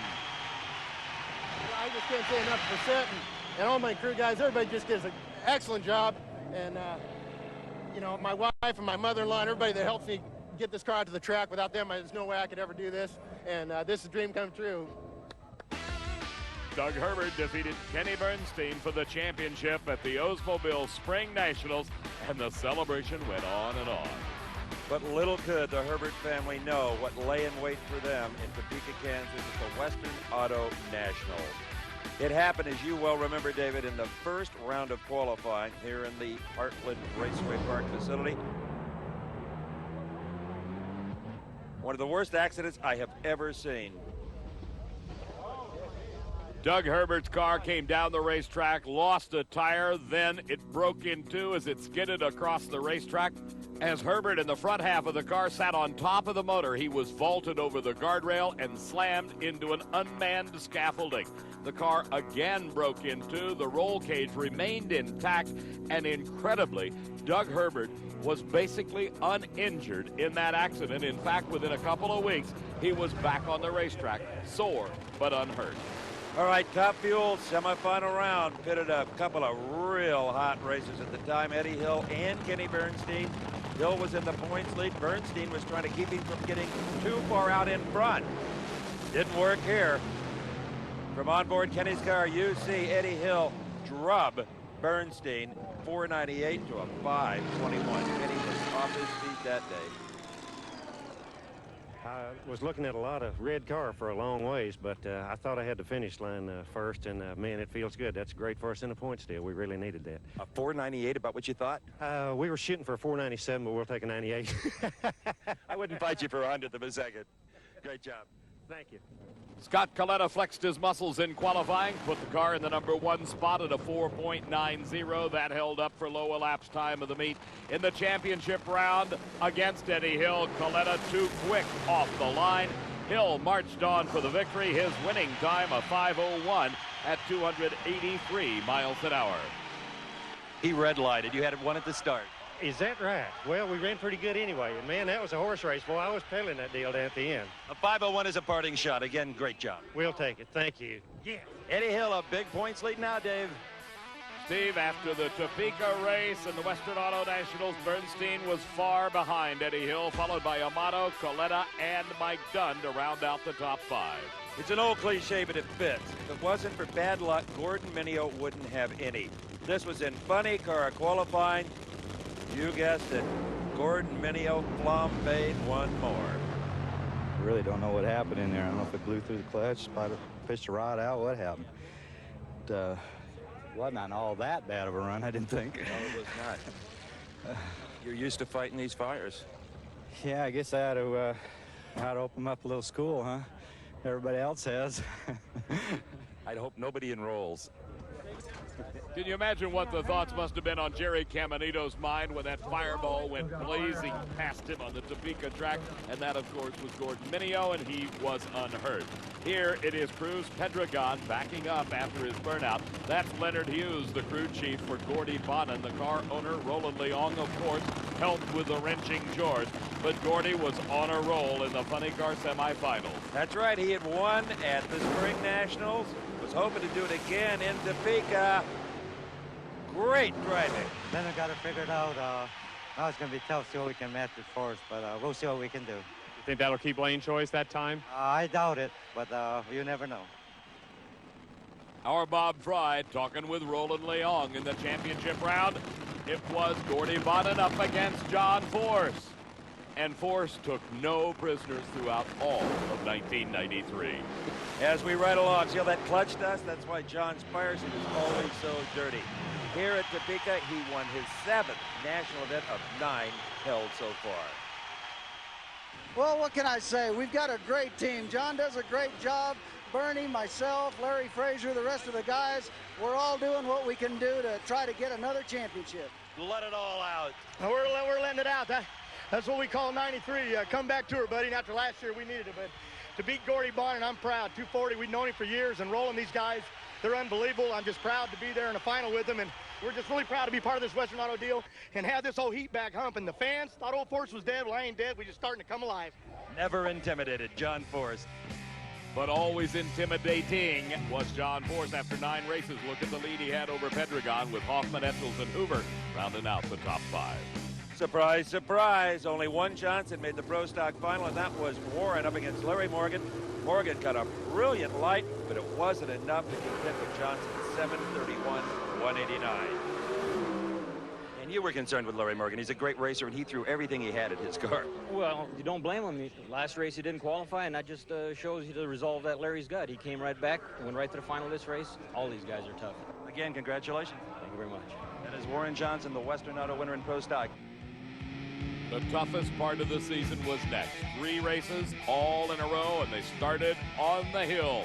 Thunder Mountain in Denver, Colorado. We're talking about the Mopar Parts Mile High Nationals at Vandermeer Speedway. Before we get to that action, this is a perfect time to bring you up to date on what was going on with the Pro Stock bikes. Their first race was the Slick 50 Nationals in Houston. The final round was Ron Ayers against Lance Boyer. This was rather an unusual final because you don't normally find Ron Ayers out of Greenville, North Carolina, and Lance Boyer from Pickerington, Ohio, side by side on the starting line waiting for a green light. One reason we saw this pair is that Dave Schultz crashed in qualifying hard, but was A-OK. This was a great race nonetheless. Ayers won it at a 7:88, 171 miles an hour, and the Pro Stock Bike Tour moved on to North Central Florida and the Gator Nationals. And by that time, Dave Schultz had healed from falling off the bike in Houston. Here again, because of the rain, the finals delayed into the dark of the night. And the Rookie of the Year in 1992 from Champlin, Minnesota, John Smith, challenged Dave Schultz out of Fort Myers, Florida. Schultz had finished second in the Winston Chase in 1992. And like a typical motorcycle racer, he cut the cast off of his arm before the final round. He left on Smith, but it still wasn't enough. Smith won it at 7:68, 173 miles an hour. Schultz had to settle for runner-up. He wouldn't settle many more times in 93. It was in Atlanta, Georgia, that David Schultz brought an incredible string to another championship round appearance. Schultz had never lost a race at Atlanta. His competition in the finals was John Myers, the Winston champ of 1992. As the RPM screamed, Schultz was thinking, I gotta give this one to my wife Meredith. It's her birthday. John Myers gave it to her instead with a red light. Schultz won it at 7:87 with 7:90 red light of the way. Englishtown, New Jersey in the Mopar Parts Nationals. It was the finals again, featuring John Myers in the Star Racing Suzuki. The Sunoco Suzuki of David Schultz was alongside, and this was one of the rare occurrences that John Myers did not leave a red light at the starting line, and he picked up the big win light at the finish with a 7:66 elapsed time at 172 miles an hour. From Englishtown, New Jersey, it was on to Columbus, Ohio. And we had to have a final without David Schultz. He didn't make it. Red lighted in the very first round. John Myers, he made it to the final against Paul Gass. And I'll tell you, this was one of the best races of the year.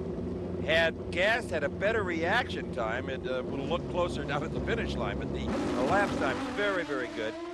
Myers, using that air shifter, finally gets her into high gear, charges for the beams, and clack, a 783 to 163 to Gass 788 at 170. Now, let's go back to kind of present tense, in the past tense, Denver, Colorado.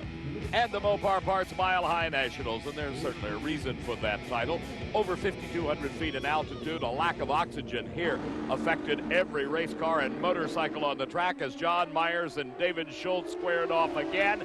And once again, John Myers red-lighted. We felt like the momentum was going our way at Columbus. We didn't win the race, so we felt like we had to win this race. Took us a while to get a hold of the track, but with the new power we got a hold of the track. The Pro Stock points found John Myers in the lead after Denver with David Schultz not that far behind. John Smith, Byron Hines, and Paul Gass rounded out the top 5. Let's have a look at Pro Stock car style. Bob Glidden racing Scott Jeffrey on. Dave McClelland, I said it then in Denver, I'll say it now. Bob Glidden used this kid like a doormat. Burned him down like he tried to do Warren Johnson earlier in the year. It was in Memphis that Bob Glidden admitted that maybe he would play a game or two on the starting line. He did it again, and it helped. When you get on the starting line, you just do whatever comes normal. Sometimes you stage quick, sometimes you don't. I didn't see Buster in the window counting down, so I didn't think it was any problem. But whatever happened on the starting line had no bearing on the race. He apparently broke something or did something wrong. Well, the bearing it had, Scott Jeffreyon ran quicker than Bob Glidden and had a almost 0.2 of a second slower reaction time. In the finals, Bob Glidden and Warren Johnson squared off, and it was Glidden winning it at the finish line, and Rusty Glidden had the comments. It was a really tough weekend. We brought a new engine out, and it looks really good. It was in my car. I didn't qualify. Dad, you know, he wasn't really running good. But by God, he's the best driver in this country, and he always will be. 2 miracles in one day. Too much for any of us. You've been eating your Wheaties or what? 2 terrific hole shots. You know, I don't know what the last light was. The semifinals was nothing special. Sometimes you're off, like Scott in the semifinals was off a little. I didn't do anything special, for sure. It looks like maybe some R&D has paid off, though. Yeah, I don't know. I think we were just very lucky today. That's the way we look at it. Lucky and pretty darn crafty, I might add. All right, John Forrest, they love him in Denver. He's matched race here a lot. And in the second round, he was up against who else but Cruz Pendragon. This was a very difficult track for the funny car breed. In the thin air, their aerodynamics don't work as well, and they lose traction very easily. Forrest got whipped by a 562. We've tried a lot this year to beat Forrest, and you know, it's been tough on us, you know, mentally and physically, but the McDonald's car put it together here. You know, that's part of the game out here. It's tricky out there, and the crew chiefs and the guys are doing a good job. You got to quit smoking the tires if you want to win, though. You know that. Coming into this deal, we talked, Mike Green and I, we said, you know, we can't smoke the tires if we want to win, and that's holding true, but Forrest evidently did the same thing. It was a big problem for the funny car racers. You could not back the engines off too far because your competition would go out there and whip up on you. The championship round, Pendragon against Gordy Bonin.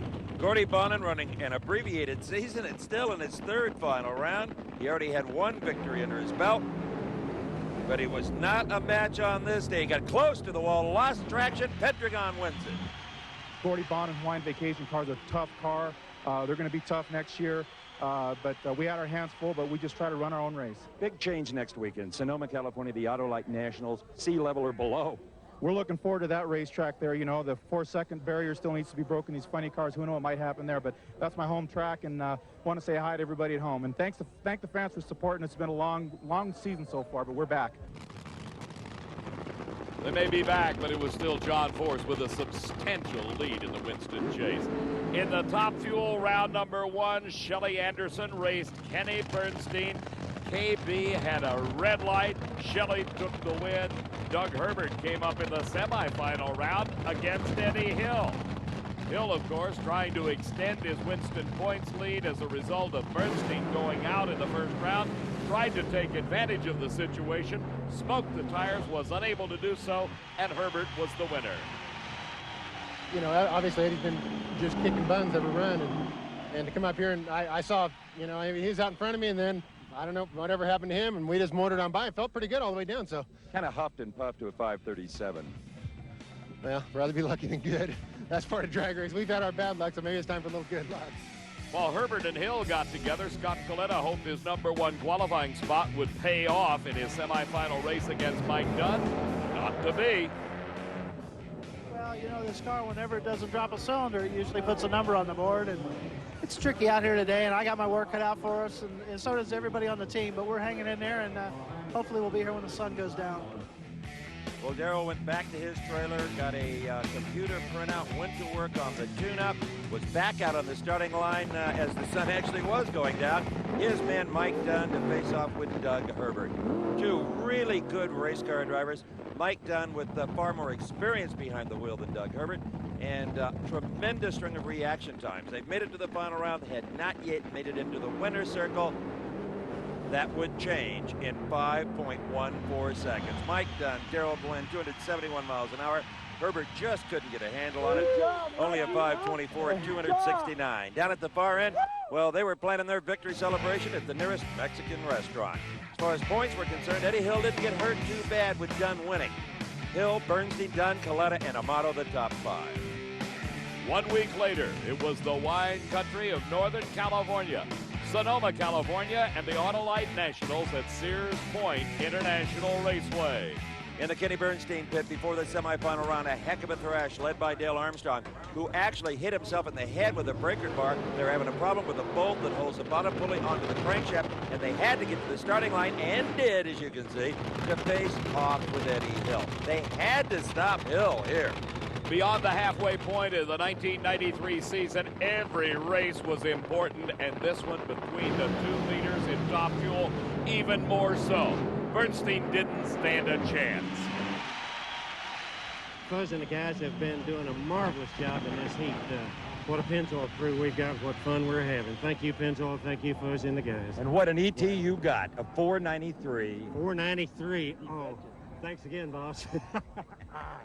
Eddie Hill referred to it, and Steve knew what it was all about out there in the sunshine. It was 110 degrees at Sears Point. You're right, downtown San Francisco was 95, an all-time record, since they've been keeping weather records. All right, Corey McClelland then was up against Eddie Hill in the final round. Eddie Hill on this day, though, just had a little edge on everybody. As he gave credit to Fuzzy Carter after that semifinal victory over Kenny Bernstein, Fuzzy deserved it here as Eddie picked up the win. Everything just went swimmingly. I think we got a little help from the man upstairs. Got an awful lot of help from Pennzoil. And Fuzz and the rest of the Pennzoil crew did such a fantastic job in this heat. I mean, these guys probably got to sleep for 2 days. I mean, they are beat. While Eddie celebrated his Top Fuel victory, an extension of his Winston points lead. In round number 2 of Funny Car, Chuck Etchells and Cruz Pedregon. Everybody had trouble getting a hold of the racetrack. Both these cars did, and Etchells' match race experience paid off. 590 wasn't pretty, but it was a win. Indeed it was, and I tell you, all the heat and oil on the racetrack had turned it into a skating rink. Peggy Fleming would have a hard time getting down. The finals of Funny Car Eliminator. Tom Hoover in his Pioneer Electronics Dodge Daytona was up against the awesome Oldsmobile Cutlass of John Force out of Castrol sponsorship. You know, everybody roots for the Hooves, as Forrest calls it. And if Forrest can't win the race, there's nobody he'd rather see do it than Hoover. It's a good thing he feels that way because the Hooves beat him at 540. I tell you, it was the hardest race of the season so far, the heat here, and a great pleasure. Not what can I say about John. He's a tough competitor. He's a world champion. You didn't make any mistakes. You didn't get greedy. That was it. We were steady, and the guys just said, go with it. Don't beat yourself. If he beats you, fine. Just do your own thing.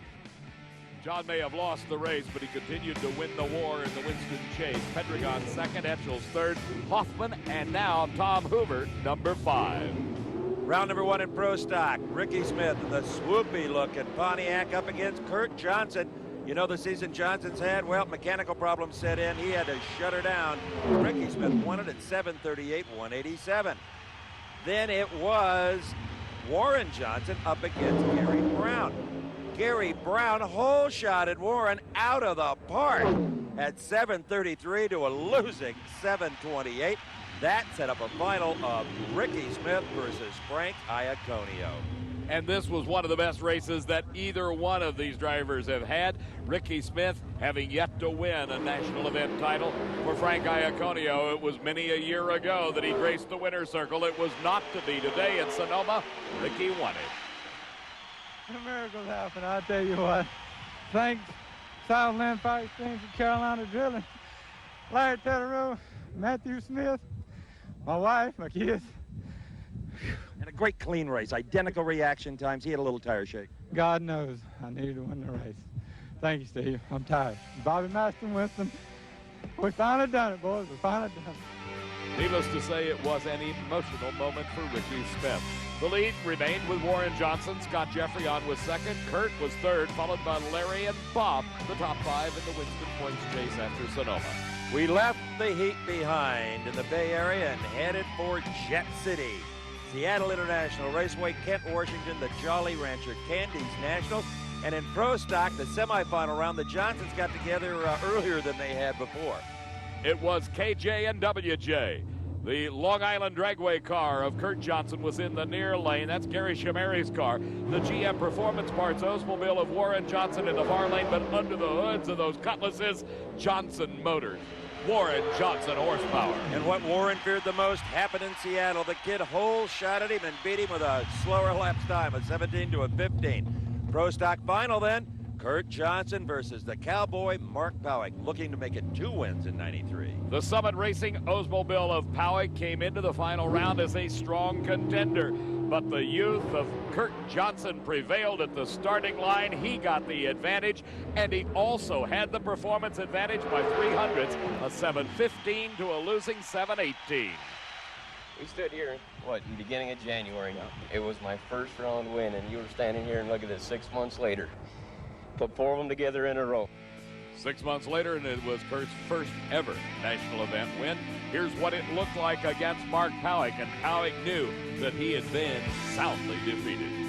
The victory by Kurt moved him into second behind his dad, Scott Jeffrey, on bump to third. Again, Morgan and Clinton fourth and fifth. Seattle International Raceway, one of the first tracks that paid John Force money to come and race, and that was a long time ago. But after all the victories of 93, we asked him, are you still possessed with Pendragon? Let it go. Not a chance. He broke my back last year. He broke my bank book, and this year I'm going to ruin his life. Because I've had enough of being a nice guy. He ruined mine, and I'm going to do my best to ruin his life, because if I don't, it's going to ruin mine. I think we could dub John Force the Ruinator. Ooh, that's good. This late in the show. All right, but it was Pendragon and Force in the final round. Look at Pendragon go. Look at Force go by to win number 8 at a 5:17. He was right with you to 1,000 feet. I didn't have a clue, but kid does a great job, and I told Coyle, I'm going to cheat you on your ET and everything, because I got to try to put a light. I don't know what really happened, but I'll tell you one thing, championship or not or whatever's going to happen, I'm really proud of this team. I love Austin Coyle and Bernie Federley. These guys give me a muscle race car. That's all I ever asked for, and it's just a great feeling. If you've noticed one thing, no fires, no problems with Force this year. Look at the lead he had after the race at Seattle. It's a good thing Eddie Hill came in here with a big top fuel points lead, because he and Ursi will erase the Seattle experience from their memory bank. This was round number 1. All that raw fuel so typical of the yellow car. Up against Doug Herbert. Hill overpowers the racetrack. Herbert whips him with a 496 at 290. Eddie and Ursi couldn't help wondering, had they opened the door for Bernstein? That question was answered in round number 2 when KB came up against Rance McDaniel. McDaniel has been the plague of many a top racer throughout this entire 1993 season, and he did it again. And Bernstein was gone. Well, Kenny, there's no pleasant way to lose in this sport. Via the hole shot is one of the toughest ways on a driver, anyway. Red light's tougher than that. At least you got a chance when you're late. It's one of those days, hey. You know, best we can do. That's all we got. Bernstein had the quicker elapsed time, but could not overcome McDaniel's starting line advantage. Then McDaniel met up with Corey McClelland then, and his kid-like reaction times were just flat out muscle by Jimmy Prock Power, even though they blew it up about 10 feet past the finish line. 488, 281 miles an hour for Corey. Big hole in the block. That means for sure an engine change. In the finals, it was Tommy Johnson Jr. in the Mopar Express Lube car and Corey McClelland. After all the work between rounds, Jimmy Prock, his crew chief, checked things over at the start, found it to be good, but Corey Mack was just a hair too quick pulling the trigger. He red-lighted. Tommy Johnson Jr. won his first ever title. We were in trouble big time. He was pulling away, and I just said, boy, I hope something happens. All of a sudden, poof, he blew up, and we drove by. It was great. He had red-lighted to boot. He red-lighted. Oh, I thought he got out on me. I thought I was in trouble. Kenny Bernstein unable to take advantage of Eddie Hill's first round loss. They're followed by Coletta Dunn and Joe Amato, the defending champ, now number 5. And a long tow from Seattle to the next stop on our traveling acceleration show, Brainerd International Raceway, the champion Auto Stores Nationals in the land of 10,000 people named Peterson. And lakes as well. And in Top Fuel Eliminator, it was Corey McClelland and Kenny Bernstein squaring off in round number 2. Now watch this closely. The Corey Mack car, it happens very, very quickly. The supercharger explodes, tries to take his head off, does blow a tire and take the wing off. This is out of control. I mean, this is my 3rd car this year, and this is It's just one of those things. I mean, this is part of the sport, you know. And you see him wreck like this all the time, and this time without a scratch, you know, I'm fine. It's just one of those things, and it costs a lot of money. Corey Mack thought they were all done. He underestimated Jimmy Brock. He got it fixed, but they were beaten in the semifinals by Eddie Hill. And in the final, it was Eddie Hill to go up against Tommy Johnson Jr. Johnson's second final in a row. As Fuzzy Carter looked on, Eddie Hill brought his Pennzoil dragster to the starting line. We watched from the Mopar Express Lube car of Tommy Johnson Jr. as Eddie Hill won it. 5:07 at 291 miles an hour. Not the kind of performances we had seen from Eddie earlier in the year. In Funny Car Eliminator, semifinal round, Chuck Etchels and John Force. Sweet revenge for Etchels as Force smokes the tires. Etchels 5:22, 285 miles an hour to head for the finals. As a quick check by Tim Richards, the crew chief for Chuck Etchels, pronounced everything A-OK. He brought the Dodge to the starting line against the Oldsmobile of Cruz Pedregon. The Golden Arches McDonald's machine, not quite enough. Etchels a 5:29. First of all, I really got to thank Kendall. Without them, we wouldn't be here. Our deal ran out in May when Nobody Beats the Wiz. Our longtime sponsor, Super Winch. I also want to dedicate this to Maynard Yanks. He started the year. This is what he wanted. This is what he was working towards. And I don't want anybody to forget about Stephen Yanks' educational fund. Etchels won that one on a hole shot. Larry Morgan was hoping to do the same in pro stock competition. As Scott Jeffrey on in the Dodge went through his burnout procedures, we went along for the ride. Larry Morgan and Jeffrey on stage. Great reaction times by both drivers, nearly identical. Performance went to Morgan, and the win, 7:26 to a losing 7:28. In the other half of the Final Four, Warren Johnson and Kurt Johnson. Kurt had beaten the old man in Seattle. He had blood in his eye, Warren did. He wanted him.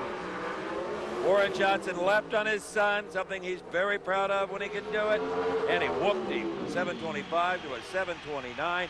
And that set up a pro stock final round between Larry Morgan and Warren Johnson. The two Oldsmobile Cutlasses staged very carefully, and Larry Morgan got the jump at the start. But he didn't have the power as WJ drove around to a 7:24, 190-mile-an-hour victory. On next to Indianapolis, Indiana, and the granddaddy of them all, the U.S. Nationals at Indianapolis Raceway Park. And one of the highlights of the U.S. Nationals is the Big Bud Shootout. For the 8 best funny cars in the world, they earn points as to how they qualified all season long, and they square off for $50,000 to the winner. What a battle it was between the two best in the world in the 1992 season. John Force at the wheel of the Castrol Oldsmobile was up against Cruz Pedregon driving the McDonald's Golden Arches Cutlass. Mike Green, his crew chief, had everything set. This was the race of the day in the Big Bud Shootout. The finals, $50,000 was at stake. And Pedregon was razor sharp off the starting line. He drilled Force by 400s, but John wouldn't give up and won it by 1,000th of a second. John, what a drag race. Back up, beautiful. Only way a truck driver make 50 grand in a day. Huh? You won by 3,000ths of a second. Well, did he leave on me? You betcha. Welded. He welded me. God damn, that kid's going to be okay. Be a world champ someday, probably. John got the treat of a lifetime. He had the opportunity, the very rare opportunity, I might add, to ride on the Clydesdale rig as he and the Dalmatian took a victory lap riding behind the Budweiser Clydesdale. All right, in pro stock semifinals in the U.S. Nationals competition, Warren Johnson beat Kurt again, 7:16 to a losing 7:25, 193 for Warren. Then it was Jeffrey on and Warren Johnson to go at it. The final round of the U.S. Nationals. It pays more money. It means more to the racers, especially to a Scott Jeffrey on if he could win his first ever U.S. Nationals. Here was another of those incredibly close races that the U.S. Nationals has become famous for. A very slight reaction time advantage by Jeffrey on. A very slight performance advantage by Warren Johnson. The margin of victory at the finish, 1,000th of a second. WJ winning it over Scott Jeffrey on. Oh, so close. That was one of the closest pro stock finals in history. Thousandths of a second between you two. Ah, perfect. It really hurts them then. I've never seen you this bumped up. Oh, to win a second one in a row, I mean, this is the greatest thing. I mean, this GM Performance Parts, Ray Best's Oldsmobile, and we're so damn happy. I can't believe it. We're happy for you, Warren. Oh, thanks. Emotion from Warren Johnson. That's a rarity. No wonder he's happy. Look at the lead he had over Scott in the points chase, followed by Kurt, Larry, and Bob. Here is the car, folks, that won their hearts at Indianapolis. Kenji Okazaki, Tokyo, Japan. You heard Jim Dunn say earlier in our show, I believe it was at Phoenix or Houston, Kenji just needs a little experience, and I'll start feeding him power. Well, let me tell you, out of the back of that pickup truck and an old pull-along trailer, Kenji had all the power a driver could ask for. The Moon Eyes Dodge Daytona, owned by Jim Dunn, tuned by Jim Dunn, was up against the McDonald's car. They went up in smoke, but look at Kenji smoke it to the finish line at a 5:31.281. Then in round number 2, he was against Chuck Etchels, and he train lengthed him. Kenji lowers the elapsed time to a 5:24. He was mowing this field down. He met up with Jim Epler, and he runs his first ever teen 5:19. Have you noticed how many fans are cheering for you here? No. A lot of them. Okay, thank you very much, people. Kenji Okazaki, you don't need a translator any longer. You know exactly what he's got to say. John Force limbering up his throttle foot. Force had never won the U.S. Nationals. He had won the Big Bud Shootout. He had never won the title itself, and he was up against Al Hoffman in the semifinal round, the blower drive service car. Tommy Anderson walked away. He had put a tune-up on this car he really thought would handle John Force, and what a race it was. Classic U.S. Nationals funny car competition. John Force, a 5:15 to a 5:16. I told Coyle on the burnout backing up, I said, this thing is too gorilla. The sun come out a little bit. She's going to smoke the heat. She's going to dance through here. They told, we're going to need it for old Hoffman. Let me tell you something. 500 feet, she's hunting. He's out the window. 800 feet, that son of a gun's out the window. She trucked right into the light. I didn't know who won. I was yelling at Bernie. Talk to me. They wouldn't tell me. You know who you're racing the final? Japan. We may not need a translator for Kenji anymore, but I think we need one for John Force. The Castrolls came to life, but for Kenji Okazaki, the dream ended with a bad fuel leak. They pitched the blower belt in the semifinal round. It cut the fuel line. Nobody spotted it until they started the engine, and when they did, a huge amount of fuel poured out. Force got the break and his first ever Nationals title. Only in America can you make 110 grand one day in an Oldsmobile. Wax Shop, Dorman, Castro GTX, all our people, Fram On Light, Maury, Krager, Goodyear. America. America. You never let go of the microphone, Steve. Force with a huge lead. Pedregon, Etchels, Hoffman, and Hoover. That's the top 5. We were having some fun at the U.S. Nationals. I can't remember having a bigger kick as we did Labor Day Monday. Don the Snake Perdome up against Eddie Hill in round number 1. The Snake, many-time U.S. Nationals champion in funny car and in top fuel extra, wanting to get to the nuclear banana just as early as he can. You know, Kenny Bernstein, the rest of the troops rooting for him. And he did it.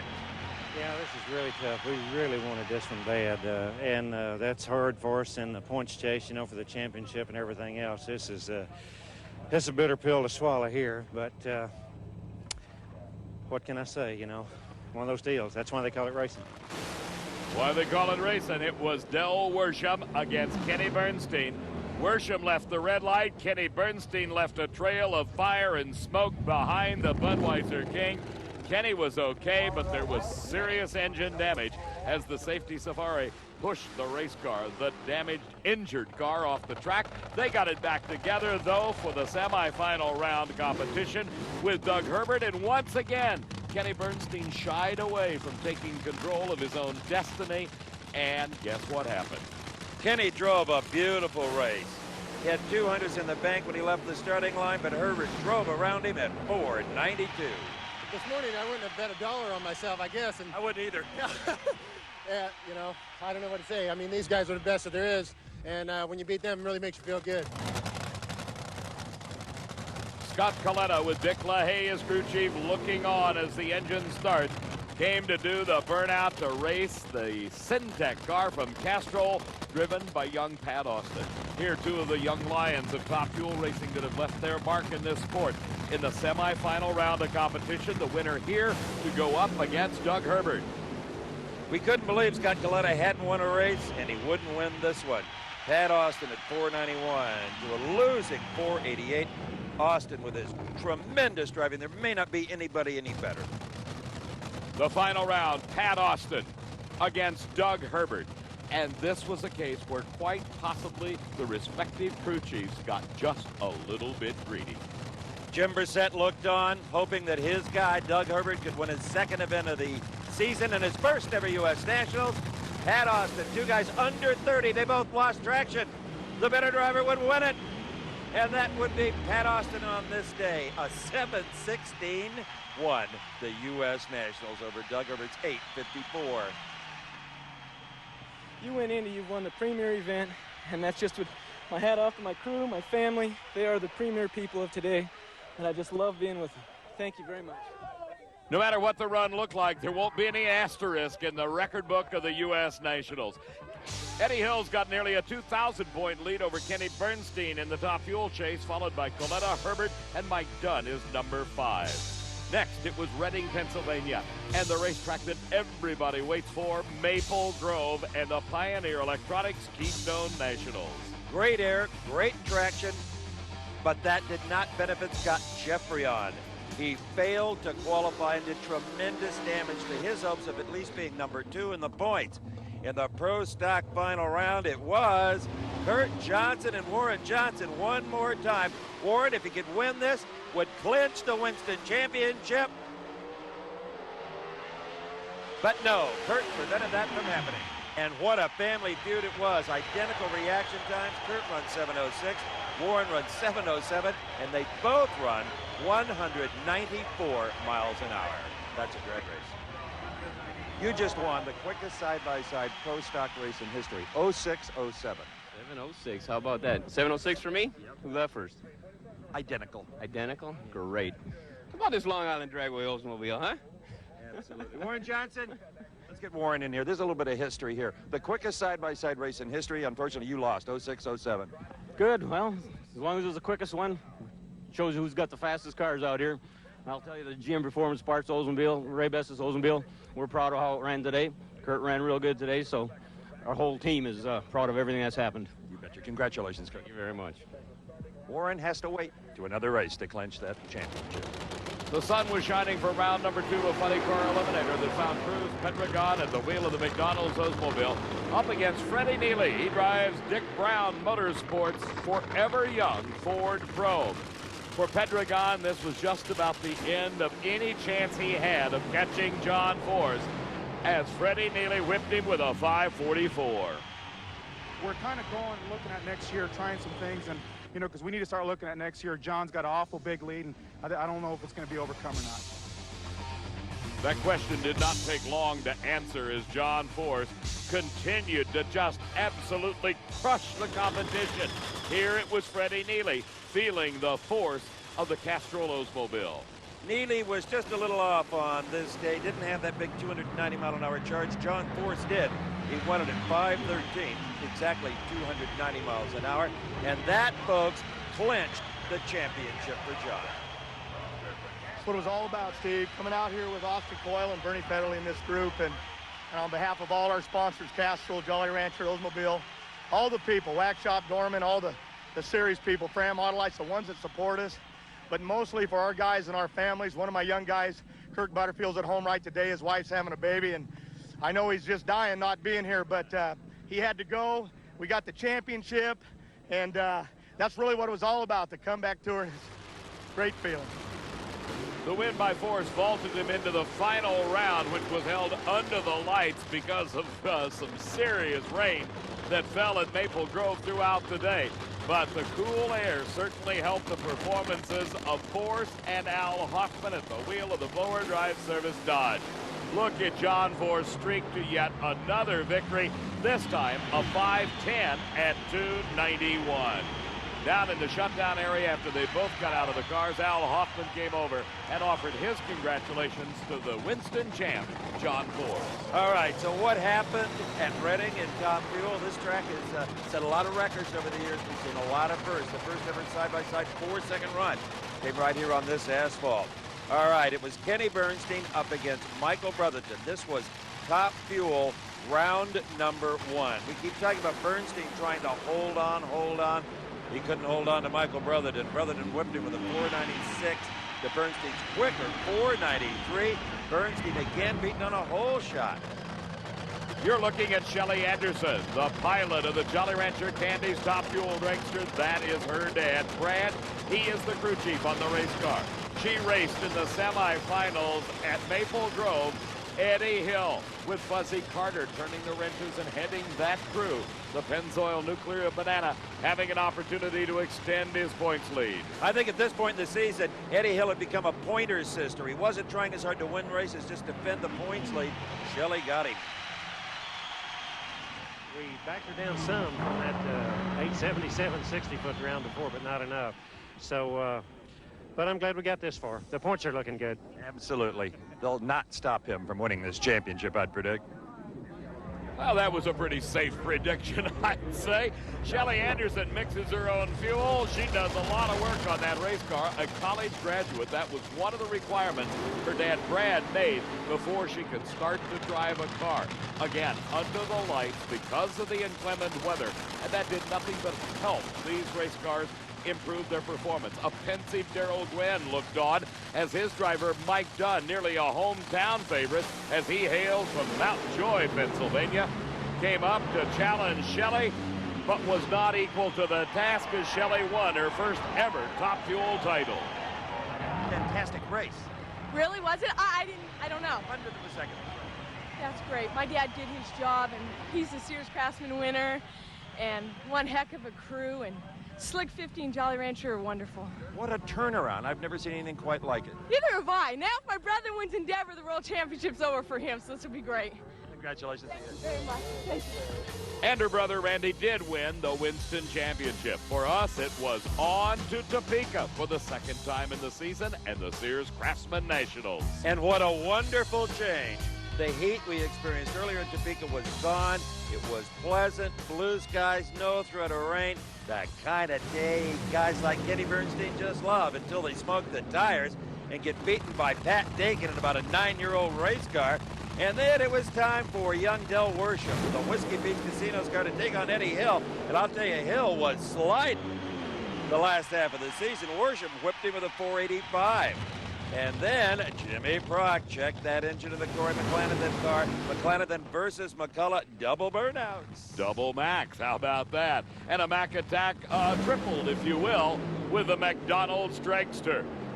Corey Mack, a new national record, incredible time. 476, the quickest time ever. Got to be, I don't believe it. Yes, I knew they could do it. Jimmy told me, wait, one of these days, we are going to do something people are never going to forget. And Jimmy Prock and Ted Fashing and all the rest of my guys, they deserve it. I'm just a screw in the seat, so they speak. And I'm happy as heck for the whole team. And to do it here in front of all the people at Craftsman Nationals couldn't be. I'm belated. I don't even know what to say.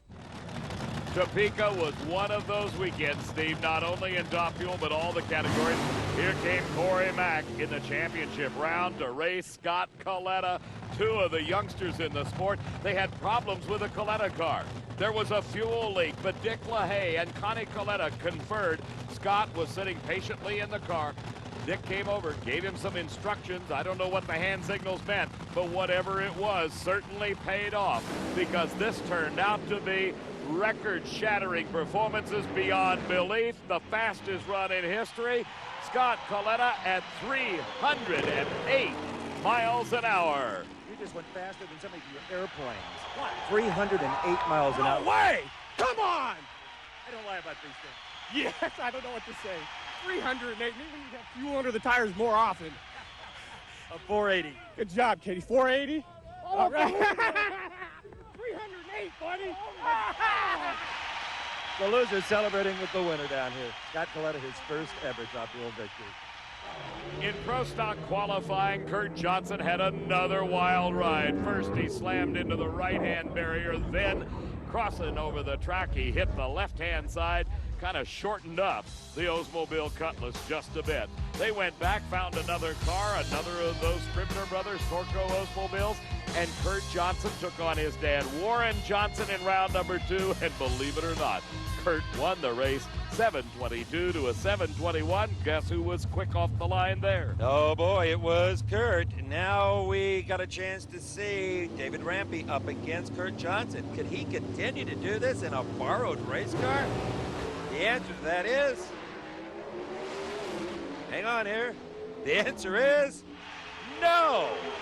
David Rampy, 7:23 to a 26. First ever final round, David.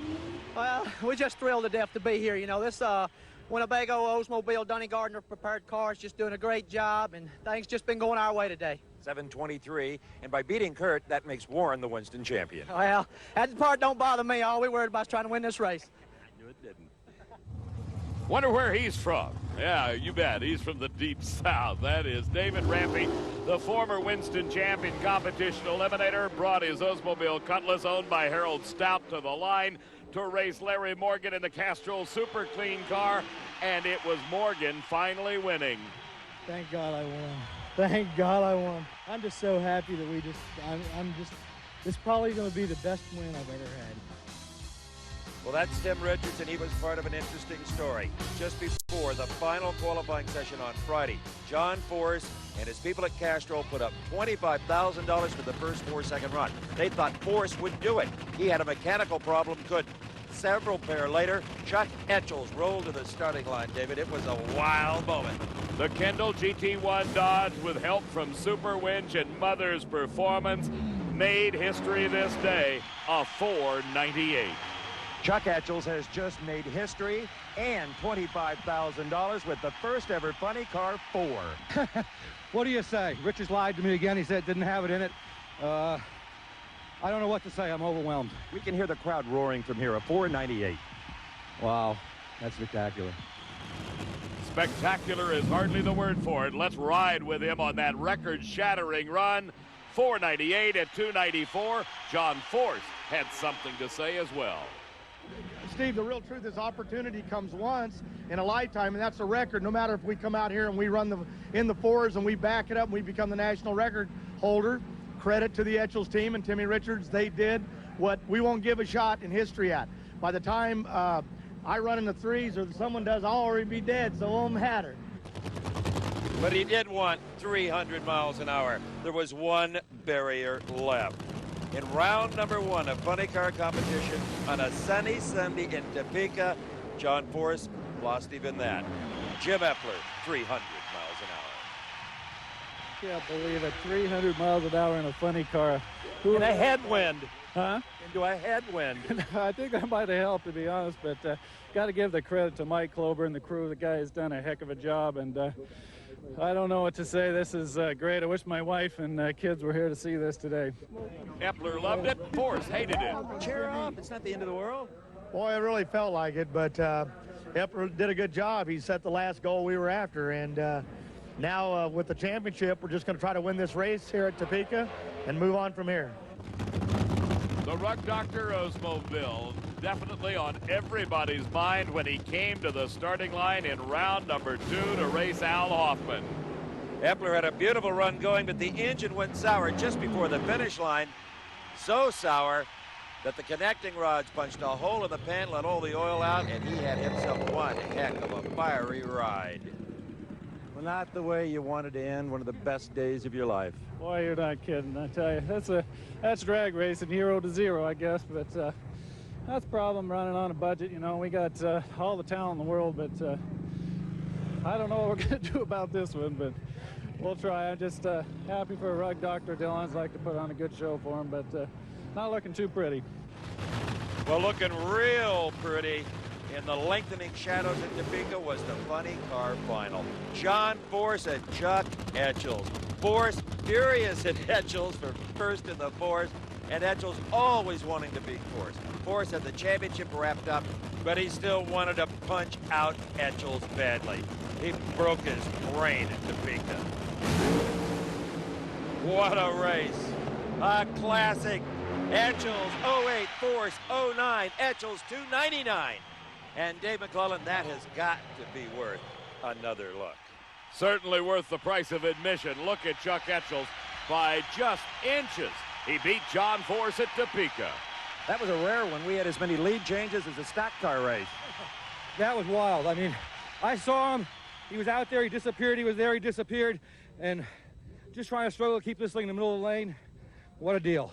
508 to a 509. Did it feel like 299 miles an hour? It felt real fast. That's the last time I saw him disappear up there. I got to mention, this has been a historic weekend for us. Probably the best weekend will ever have in my career. Probably the hero of understatement, Chuck Etchells. Well, Dallas, Texas was the next site as the Texas Motorplex hosted the Chief Nationals. At the start of the season, everybody said, wait until we get to Dallas. Now the new slogan is, wow, what about Topeka? But we still had one more barrier that could fall, a 6-second pro stock run, but the weather just didn't cooperate. The final round was Kurt Johnson with his sponsor, De Jour, Texas Harley, up against his dad, and Kurt really welded him on the starting line. Kurt won at 7:20 to a losing 7:19. He'll finish number 2 in the points with that. Take that 4 out of 11. Well, I got to take my hat off to Don Ness and his crew. They put this car together after wrecking at Topeka. Uh-oh, look out. 9 days, and my team came here and assembled this car. All we had was a shell and a body. What a race, Warren. Yeah, now I get my motor back. He's been threatening that all year. You know there's a trophy over here. You guys want to run in here and give it to Kurt? Lita Jones with Kurt's national event trophy. Are they beautiful? They certainly are, and most appreciated by Kurt. Dale Armstrong making a final check inside the cockpit on Kenny Bernstein's car. And once again, it was Bernstein and Hill. This was round number 1. And this was a chance, if he could beat Kenny Bernstein, for Eddie Hill to put the icing on the cake. Mathematically, it'd be over. He would be the Winston champion. His closest pursuer, Scott Coletta, would have run out of rounds in racing.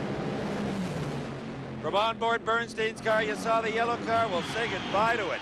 Eddie Hill goes out in round number 1 for the 6th time in the season. Bernstein wins it on a whole shot.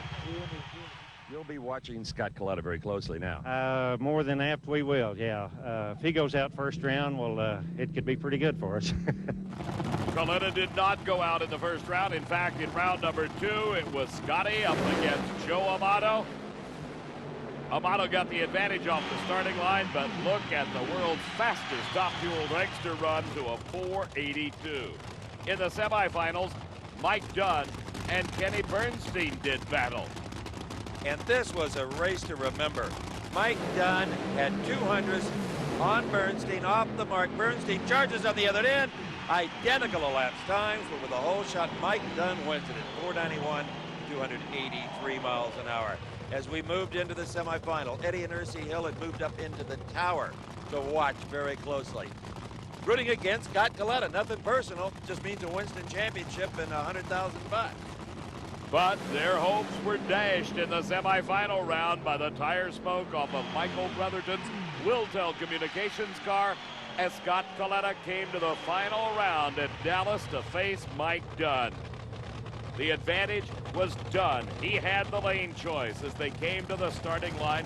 Dunn at the wheel of Darrell Gwen's La Victoria Salsa car knew that Scott Coletta had a top in charge, second to none.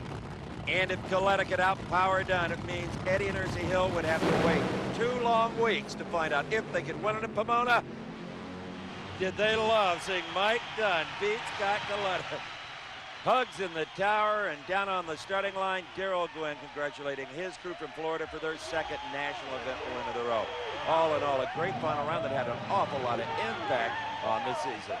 Well, the pressure was high, and it was highest right in here. It felt like right in this chest. It was a long day, and but it turned out all right. When we went out the first round, that was really pretty antsy. We really wanted to win this race here for our fans, and we ran pretty good, but Kenny just ran better. But then the way it wound up was just terrific. Terrific is hardly the word for what John Force felt after such a whipping he took at Topeka 2 weeks earlier. He came into funny car qualifying with one goal in mind, and that was to walk away with a new national record, something under 5.00 seconds. And it was in your face to Chuck Etchels, the guy that had beat him 2 weeks earlier in the finals in Topeka. John Force, a 4.99 backed up for the new record. We did it. That's it. We did it. That's all that matters. I didn't even believe it. About 1,000 foot, she started nosing over. I thought, what a hunk. It ain't going to happen. Coyle said, too much humidity, won't run. Forget it and settle. We did it. That's all that matters. We're late, but we did it. We backed it up. New national record. Hey, all right. You remember how down in the dumps he was just 2 weeks earlier? Hard to believe it was the same guy.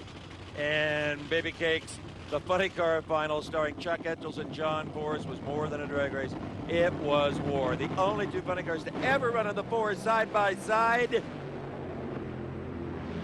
And it was Force. 507 to a losing 510. Wow.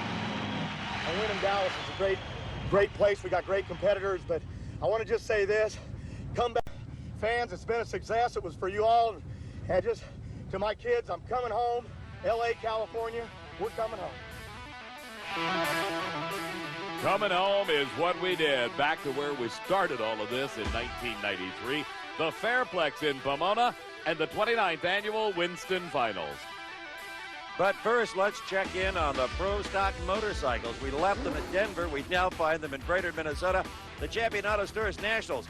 Now, Dave Schultz was such a powerhouse at this point that George Price, who owns the John Myers bike, decided to bring two. He'd ride one as kind of like a blocker, but it didn't work. Schultz shot him down in the semifinals, and that set up yet another Dave Schultz Myers final round. Well, Myers red light again. Get your money down. You betcha he did. The problem with Dave Schultz is he's so dominant that you got to sometimes gamble against him. So the bikes then loaded up in their little bitty trailers. Some got great big trailers, actually. And off to the U.S. Nationals they went.